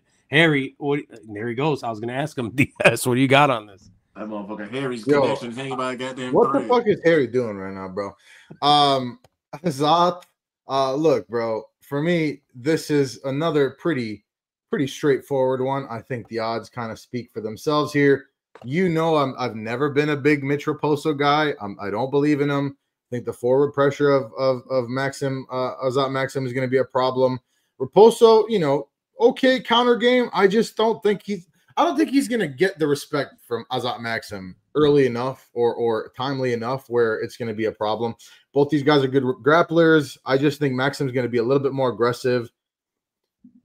Maybe the cardio of Raposo is better, man. That's my one question mark in this one. And I'm not crazy confident. I will say I do think that Azat Maxim is going to win it. I'm somewhat comfortable. I see a world, though, where Raposo, like, I'm leaving space for Raposo to be better than I thought he was, if that makes sense. Mm-hmm. Mm-hmm. Yep. That's what we got there. And then opening the fight card before we get to the main event, Jacqueline Amorim Mizuki Inoue, who has been away from MMA for like 55 years in a row. She has not been active at all. This is Jacqueline Amorim on the money line. Free cheese. I'm going her sub round one. I think that's pretty free cheese as well. What's wild to me, and I wish he was here for this, I watched Harry's video, and if I'm not mistaken, it was at like 4 a.m., so I might have been fucking just half asleep when I heard him say this. I think he said Mizuki Inoue is like a live dog, and here he is. He's back for the 30 seconds that we got him. Harry, I wanted to ask you, Jacqueline Amorim Mizuki Inoue, am I crazy, or did you say that Mizuki can win this fight? He's nodding. Blink you twice if you're a hostage. Right. Blink twice, dog. Harry muted him. What the fuck? Yeah, we can hear you, Robot Harry. Damn, this shit is so static. It's crazy, bro. I tried everything to get away from it. But hey, you can hear me now, right? Yeah. Yeah, we can hear you. Yo, this Mizuki Inui, bro. She is one of the tallest strawweights on the roster, bro. We're talking Joanna Jędrzejczyk height. And believe it or not, Jacqueline Amorim is much shorter than Elise Reed, much shorter than Corey McKenna. Jacqueline Amorim is a small thing, bro. That's why she's submission or bust. You know, she has absolutely no stand-up. So you think there's a world that Mizuki Inoue wins this fight? Oh, 100%. She's huge, bro. Yeah. She's big. You'll see at the face-offs, bro. She's a big bitch. Yep.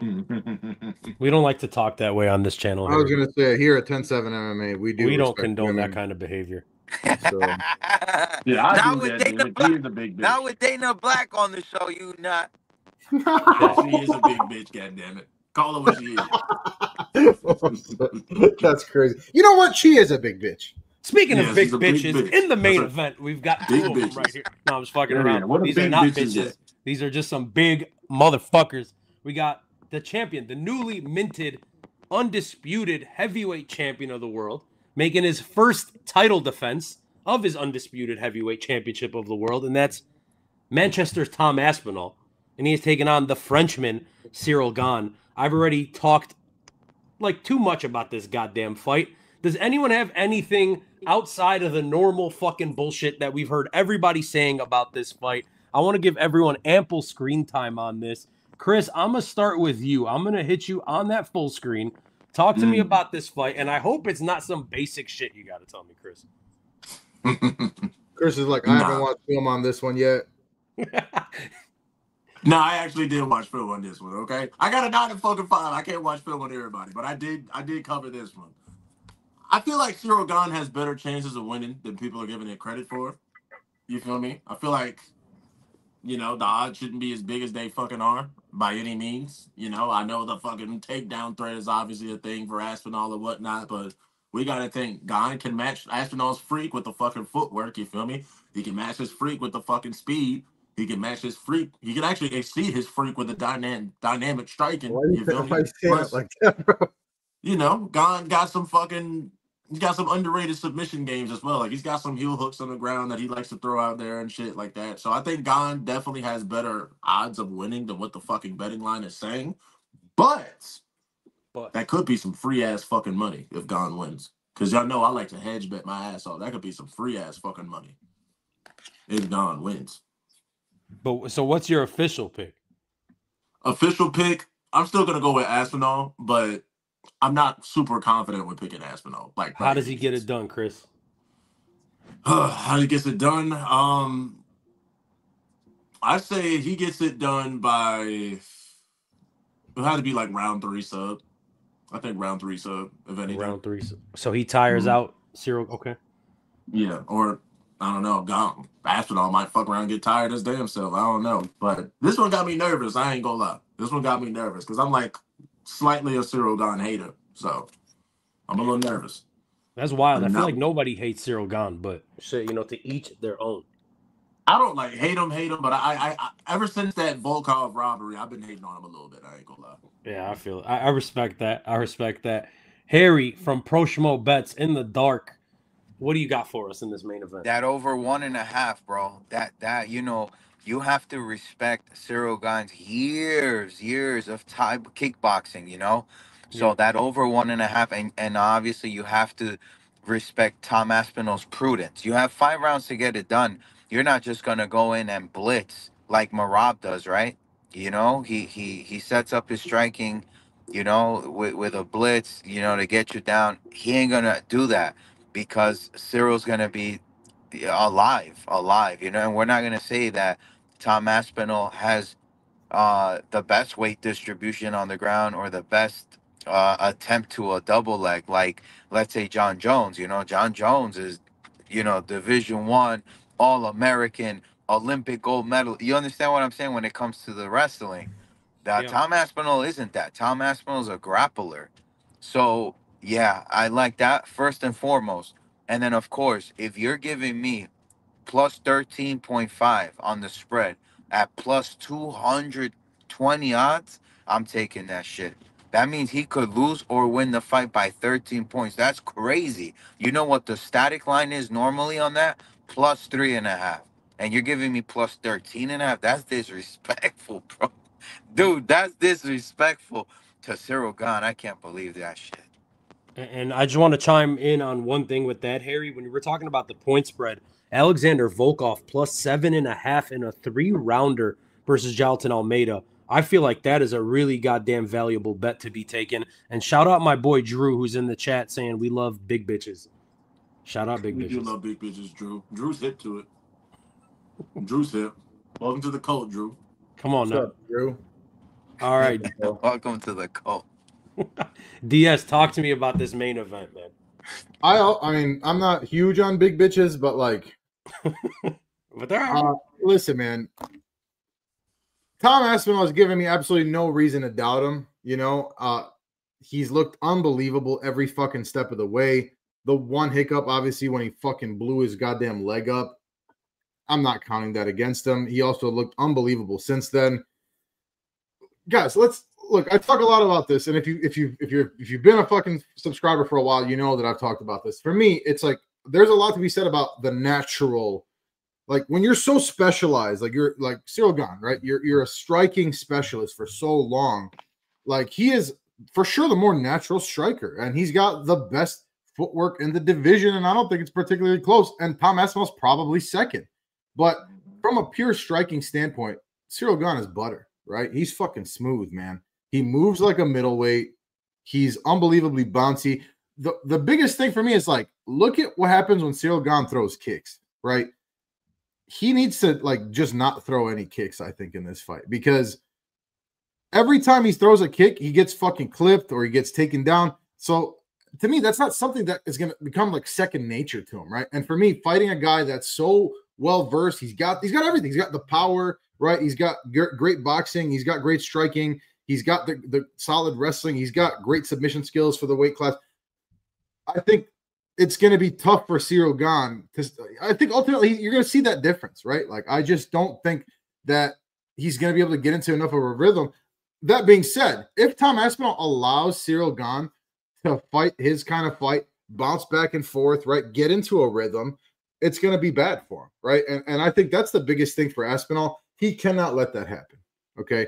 So as long as Aspinall does his thing and gets inside and works the takedown and mixes it up, I don't really see a way that Cyril Gane's going to win. I'm not saying I give him no chance. I'm really not. And I like what you said, Chris, is I think that people are not giving him enough of a chance to win this fight. I think there's absolutely a shot. I just think Tom Aspinall is just too well-rounded, man. And holy fuck, dude, if he does lose, oh my God, it's a nightmare for the UFC. It's a nightmare for the division, quite frankly. Oh my God, John is going to be yapping so fucking Oh much. my God, we cannot have that happen. We cannot have that happen. I'm gonna be so fucking mad. I ain't gonna lie, guys. I love that shit. Hey, why did you fucking post? Like, I hate when you post shit without like some controversial ass fucking takes without consulting. Fuck Tom Aspinall. You can post fuck John Jones if you want. Like Tom Aspinall, like, why do you hate him? Why not?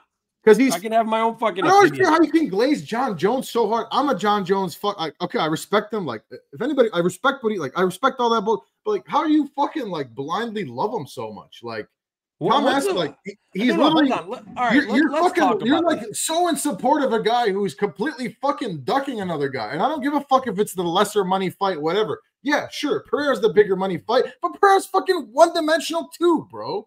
Okay, like there's a young fucking guy who's great everywhere, and this guy's like, yeah, he doesn't deserve to. He's a champion, and you're out here fucking supporting the shit out of him. Look, like, Diaz, crazy to me.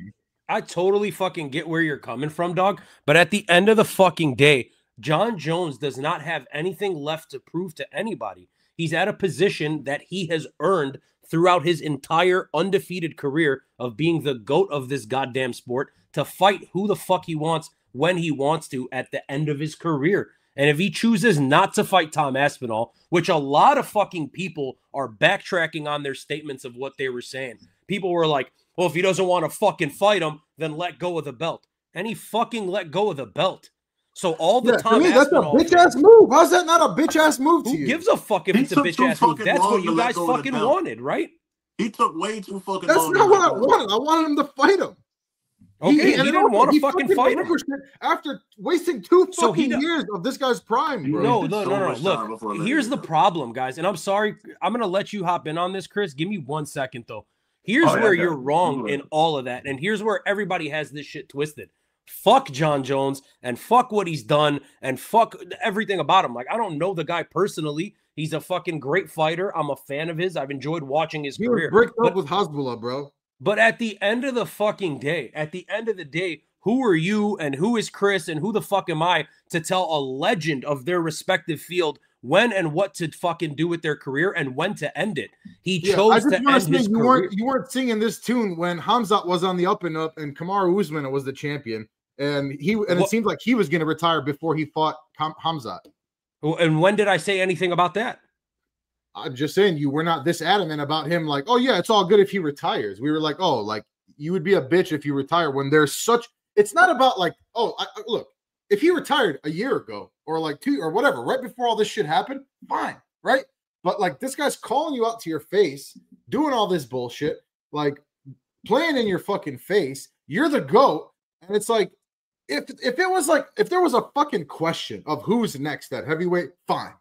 It's not a big deal, right? Like, then I completely understand it. But when there's such a clear-cut next guy up who's so hyped up, and how about this?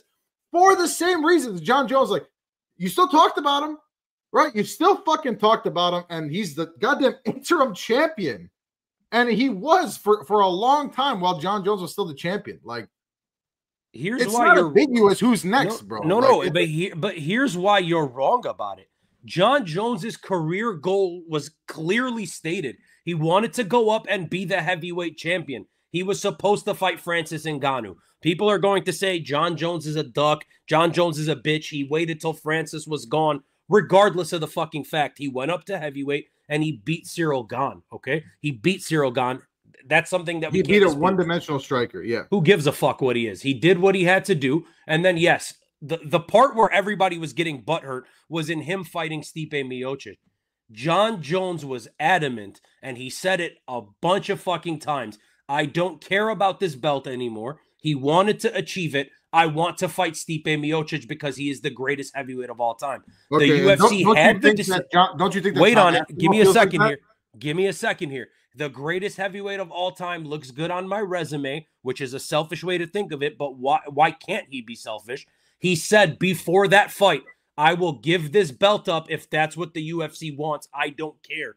The UFC did not want that. They wanted John Jones with the belt because they thought they would be able to fucking force him into or strong arm him into a Tom Aspinall fight. He did that fight. And then when they kept pressuring him about it in the post fight, which you can go watch, which is on YouTube, he says, I don't want to fight Tom Aspinall. It's not a fight that interests me. I don't want it. If he's the next guy up, which he is, rightfully so, I will give the fucking belt up. And he did exactly that. He gave the belt up. So what you're telling me by saying all of this shit is you're telling me that now, just because I hold the belt, I'm fucking forced to do what the company wants me to do. No, I have a choice as an independent contractor, as a fucking human being, to give up that fucking belt. John Jones is no longer a champion. He's no longer a champion. He can go fucking fight Demetrius Johnson if somebody sanctions it. It doesn't fucking matter. He's not the champion anymore. Tom Aspinall's the champion. Let's see what the fuck he does. And that's the end of it, dude. But for him to sit out a year and a half of his fucking prime is a cuck pussy ass fucking move. And that shows me that Tom Aspinall was actually had John Jones more in his head than the other fucking way around. Chris, talk to me. Let me know what the fuck you think. Yeah, I mean, you definitely brought up some good points. Like, John definitely said that he wanted to, you know, he gave us the roadmap, you feel me, with that whole Stipe shit. And in John's defense, you know, the fight with Stipe was already booked before he pulled out, and then Aspinall had that spectacular performance versus Sergey Pavlovich, which complicated things, you feel me? I understand that, but my biggest issue is, yes, I'm fucking pissed that we never got to fight. I somewhat understand why John never fought him, because, you know, he cares about his legacy a lot, you feel me? He probably knew he was going to lose anyway, plus he never planned on fighting a nigga, you feel me? But why the fuck did he have to make us wait so fucking long before finally giving up the belt? He didn't, Chris. Tom Aspinall waited, dog. John Jones was ready to give up the belt. The UFC chose to do that, is what I'm telling you guys. That's the part that gets lost in all this. Everyone's like, everyone's associating John Jones to what fucking Connor's been doing to Michael Chandler. That's not the case here. John Jones has said, if it's about the belt, which is the only thing that Tom Aspinall says, he shows so much respect to John Jones. He goes, he's the GOAT. I just think I'm bigger and faster and better than anyone he's ever fought, and I'm younger than him, so I would win now. I'm not better than him in his prime. He has fucking said that. He says, I don't care. I just want to be undisputed heavyweight champion. So there it is, dog. There it is. He's the heavyweight champion. DS commenting in the chat. Feel free to talk, dude. Like, what are we doing? I mean, he's undisputed, but is it really like undisputed? Because he didn't. Is it? Who's fucking disputing it? I mean, he ain't fight John to get the belt. I mean, a lot. Who gives a fuck? John retired. Fight, but it's like, yeah, he retired. But it's just like, was Charles Oliveira the champion? Was Charles Oliveira the champion, Chris? Yeah. Why? Habib retired. He didn't beat Habib. Yeah, but still, let's do Bronx though. We can't. Is Ilia Topuria the champion at 55? Yeah. Why? He didn't beat Islam. Yeah, is Volk the champion at 45? He didn't beat Ilia Topuria. That's the way shit goes. But look, you can still dispute though. You can say yes, he's the champion, but can you fully confidently say Ilia is the best 155er in the world though? You never fought. Can you? Can you say that? I don't think you can. Can you say that about Tom Aspinall? I mean, for Aspinall, maybe, because I would. That's the problem. John. That's the problem, but at the same time, John did impress me at 309. I think John would have gave Aspinall more problems than people give him credit for. But we never know for certain because we're never going to get the fucking fight, which pisses me off. We're never going to know for certain if Aspinall's the best heavyweight in the world because, you know, Ngannou's not around, Jones ain't around. So from now on, according to you guys, and I'm not saying you two specifically, but according to the broader MMA fucking public, at this point you are forced to you can't fucking leave until you lose your belt to someone. Is that the hill we're willing to die on? Yeah. So that's it. Once you're the champion, there's no ending it without losing. Yep. You must fucking die one day. Yep. Vince McMahon. I mean, look, if he's gonna go down that route, why not go down that route sooner than he did? Dino, here's my question to you, bro. You are a proud guy, right? Would you let's say you're in John Jones' position and some guy is clearly next. Everyone's like, you're a fucking bitch. Like you're ducking this guy. You're a fucking man, bro.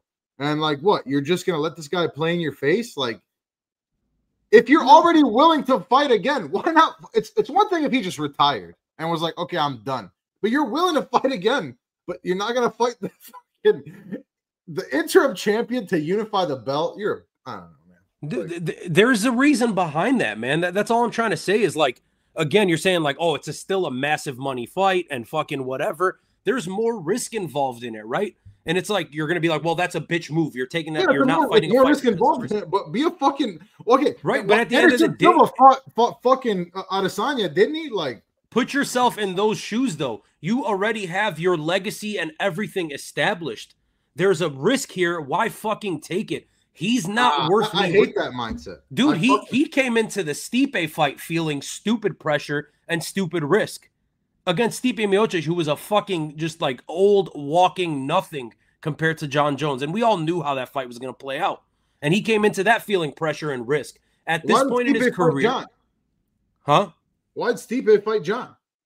Because at that point, Stipe is trying to do what everybody's trying to do, which is be the person that beat John Jones. There's a lot at stake there, man. And for John Jones, I think he said it perfectly in the post-fight. He said, I would ask for 30 million, and then these guys are like, okay, fine, here's 30 million. Because he was trying to call the UFC's bluff to not look like a fucking bitch in the public's eye. That's the truth of the matter. They're like, okay, yeah, take 30 million, and then you're like, yeah, I still don't want to fight him. What? Right, again, that's champion. You're gonna get by far the fattest purse of all time in UFC history, and you're still like, nah. What? Fight Talk says merit and balls. That's what John Jones didn't have for 2 years. And that's fair. Look, I don't give a fuck. Like, Fight Talk, I don't care what people's opinions of John Jones are. He's done some fucking terrible things outside of the cage. And then inside the cage, we all know, like, he's been super goddamn impressive. His resume's fucking unbelievable. All that stuff. You don't have to like the guy as a person. I'm talking about strictly, though, as a human being. If you've achieved that much and there's so much at risk every time you go in there, you're not some guy that's 9-3 fighting on the prelims. You're the undefeated GOAT of this sport. You're the GOAT of this sport. And he said it perfectly. He said, if I'm going to risk that, and I risk that every time I go in there, I would rather risk it to Alex Pereira, who's a good person, which is crazy, John Jones calling people bad people. But regardless, who's a good person, who's respectful, and I think he deserves that opportunity more than this guy. And if that's the fact of the matter, what's the problem with that? Were we not all just fucking glazing Alex Pereira 2 weeks ago? Everyone's talking about Alex Pereira could beat Tom Aspinall. Then what's the problem with Alex Pereira versus John Jones? If you hate John Jones, then he can get knocked the fuck out in that one. I just don't agree, man. I don't see it either, dude. Like, I just don't get, like, the hate. And I think what it is this MMA community is guys like MMA Guru and guys that control the narrative fucking made people hate John Jones, and plus all the dumb shit he's done. I don't think he had to work very hard to make people hate him. Not at all. John Jones has done some terrible shit, but the fact that Tom Aspinall is all of a sudden this like fan favorite superstar, like Tom Aspinall hasn't fought in 2 fucking years. Everyone's so goddamn hyped for him. His hype has built up so much over these last 2 years because his name has been associated with John Jones and because of all the duck jokes and the memes that have come out. That's the only reason Tom Aspinall is that relevant, dude. Tom Aspinall is nowhere near as important as Alex Pereira to this sport, and I know he has a longer, path to come than Alex Pereira. He hasn't been. Right, and he won't be. He won't be. I mean, he will be next. Like, John Jones is going to be irrelevant soon. Like, No, I'm saying Tom Aspinall will not be as relevant as Alex Pereira ever. That's probably true. Alex Pereira has already proven to be one of the GOATs, but I'm just saying, like, you're a fuck. I don't know. You're if you're so competitive and all this, like, yeah. Oh, you're telling me it's a risk. Of course, it's a fucking risk. Like, that's the whole point. It's like, all right, but he retired. Like that's my. So there's always. But he didn't. He's coming to fight fucking Pereira. That's not true. We don't fucking know that. I mean, he re-entered the testing pool, but you never know for certain with that nigga John. That's what I'm saying. We don't fucking know shit. Don't believe anything about John Jones or Conor McGregor. Don't believe it until it fucking happens. End of the fucking story. I don't want to beat a dead horse, but yeah, I mean, I just cannot get to that point. I cannot agree. It's fine, and we don't have to agree, and that's the beauty. And that's the beauty of 10-7 MMA here. With Danabblack. With Danabblack. That's fucked up. The one and only, and Harry, the ghost of Harry. Yeah, so I love that we have this massive fucking title fight at heavyweight, and this You're is talking what about Brennan Jandiroba versus McKenzie. Oh, no, and that's what this spiraled into. But anyways, Fight Talk said John Jones said with his own mouth that he exactly, and that is that not enough? Even if he doesn't fucking fight, the fact that he said he's gonna fucking come back to fight Pereira is crazy, bro. Do you guys not like? How long have you guys been fans of this fucking sport? You don't know that there are special motherfuckers like Conor McGregor and John. You know Jones what the difference is? You know, you're willing to give guys a pass for their like, and I don't want to give him a pass. Why the fuck should I give him a pass? Yes, he's the GOAT. He's the GOAT. He's the most impressive guy. Why the fuck does he get a pass for being a bitch? I'm not asking you to give fucking anybody a pass. I don't give a fuck. Don't. He just got too much negotiation leverage, is what you're saying. Like, he can do what he wants because he's a big star. It's not just that he's a big star, Chris. It's that in your face. It's not just leverage. He doesn't have to fucking do it. Like, bro, I can't force you to fucking do anything, Chris. I can't come to your house, wake your ass up, and drag you to fucking work. Why do you have to be forced to fight the fucking He's champion? Retired. He's not, though. He literally said he's going to fight at the White House card. He threw the belt away. It's not with him anymore. So Tom Aspinall is the fucking champ. Even worse, you're willing to give up your belt because you're such a bitch that you don't want to fight another guy. That's great. He's a bitch. He's not a bitch. You know what I'm saying? I'm just trying to make John Jones is a bitch, and there it is. Bitch shit. There it is. It's some bitch shit. That's he ain't a bitch, but he did some bitch shit. I love John Jones, but that is some bitch shit. All right, it's some bitch shit. And aren't you fucking happy and proud that Tom Aspinall is your champion? Isn't that like I'm not. I want to see. Isn't that like the fucking beautiful thing about this? The good guy came through. That's not what this. You're making it hyperbolic. That's not what this is about. That's what it seems like. I don't know, Fight Talk. I wish we had you on here, bro. Instead of typing these fucking comments, dog. I wish we could talk to you. Yeah, my biggest issue with John is like, why make us wait? He made us wait so fucking long before leaving. Which part though? Which part of him waiting? Like the in between Cyril Gane and Stipe? No, I'm talking like in between, like him pulling out of the fight with Stipe, Aspinall in between Aspinall knocking out Sergey and then John fighting Stipe and then retiring. That whole time period lasted way too fucking long. That was like a year and a half of just nothing happening. When they were supposed to fight at like 294 or whatever the fuck it was in Madison Square Garden, you're saying? Yeah, he was supposed to fight at 295. He fucking pulled out. And then it was just, I don't know exactly when he retired, but that wait was just so fucking long. And it just killed the fucking division. A division that's already ass just made it worse. You feel me? It's like, bro, like, why wait? Like, we know you want to retire. If you're going to retire, cool, I understand why you want to retire. Because Aspinall is a scary fucking matchup. You want to protect your legacy. You get more money if you fight Pereira, because at the time, Pereira was literally the biggest star in the sport. I understand that. But it's just like, he still is. Just leave. Just leave. He still is. You feel me? Like, your endorsement deals are still going to be there. Your business opportunities are still I'm deleting that shit. Whether you have the belt or not, like, nigga, leave. Come on. Hey, look, I get it, but I'm glad for you guys. You're controlling the narrative now. That's crazy. Fuck you. Fuck your narrative, dog. Hey, here's what I'm saying. If you guys want to sit here and fucking be Tom Aspinall Glazers, that's okay. You guys what did Tom Aspinall ever do to you, my guy? No, that's your right. You do not like Aspinall. That's your right. You fucking hate Tom Aspinall for what reason? He's awesome. That's your right. I can hate anybody I want to hate. I just feel like I'm gonna come out and say it. Chris, I think you guys are racist. I think you guys don't like John Jones. Racist? I'm black. Damn, that's crazy. Racist. I'm black. You calling Chris and Uncle Tom as guy on this is crazy right now. Uncle Ruckus. Look, whatever. Fuck Tom Aspinall. Fuck John Jones. Let's hope. Oh wait, I just realized Uncle Tom is like Uncle Tom Aspinall. That's crazy. That's what I'm saying. Uncle See, it all comes around full circle, bro. Full circle. I'm rooting for Cyril Gane. I'm done trying to convince you. It's crazy to me that you're I'm rooting for Cyril Gane. I do respect your hard-headedness, I guess, but yeah. Is that okay? Can I root for Cyril Gane? Honestly, put your money where your mouth is, then, brother. I wouldn't take too much offense if you did. I think Tom Aspinall wins this fight. I'm hoping. Cyril Gane fucking spinning head kick knockout. Tom Aspinall. Hell yeah. You're like, yeah, you're fucking pumped. Oh my god, beyond pumped. Fucking disaster. Crazy. Beyond pumped. That's so Absolutely crazy. Oh, nasty. dude, I would love Chris, to you hear see. this? That's insane. I would love to see the shitstorm that happens on MMA social media, MMA Absolutely Twitter, nasty.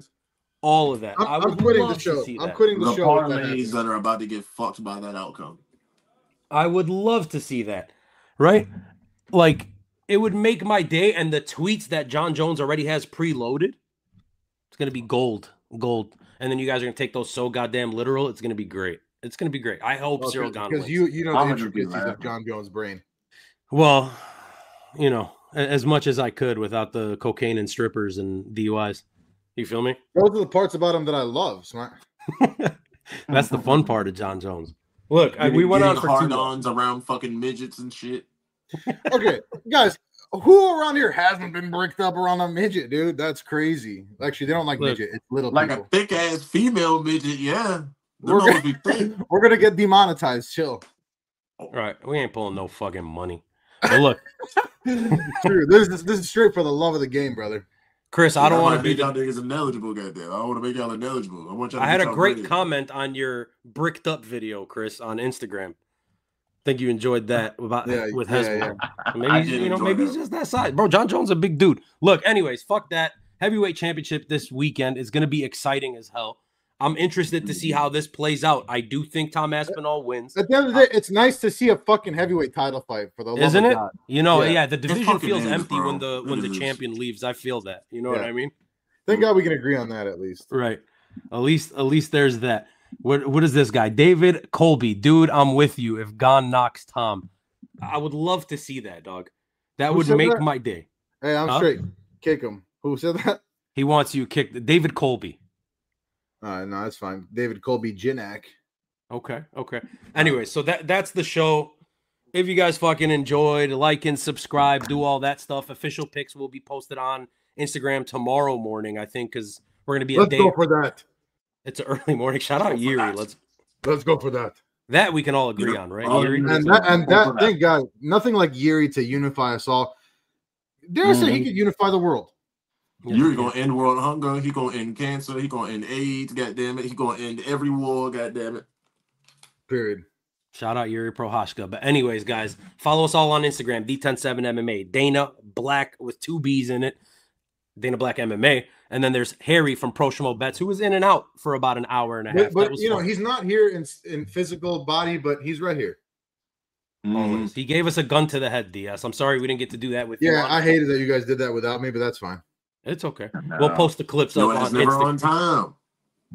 It's fucked up. It's fucked up. Anyways, guys, that's DS. God damn it. That's DS right there. That right there. Dana Black MMA. My name's Dino Bam Bam. This was D107 MMA. Ooh, okay, hey, you're looking kind of swole, Chris. Oh, well, thank you. Yeah, I've been hitting the gym and shit, man. You know. Yeah, the biceps looking right, bro. hitting That peak. Look at that peak. Yeah, look at that fucking peak. Yeah, my bicep genetics are crazy. Everything else is just whatever. Yep. Anyway. You guys got to see that little insight of these two Tom Aspinall glazers glazing each other. So you guys take care. Crazy. All right. Aspinall glazer is crazy.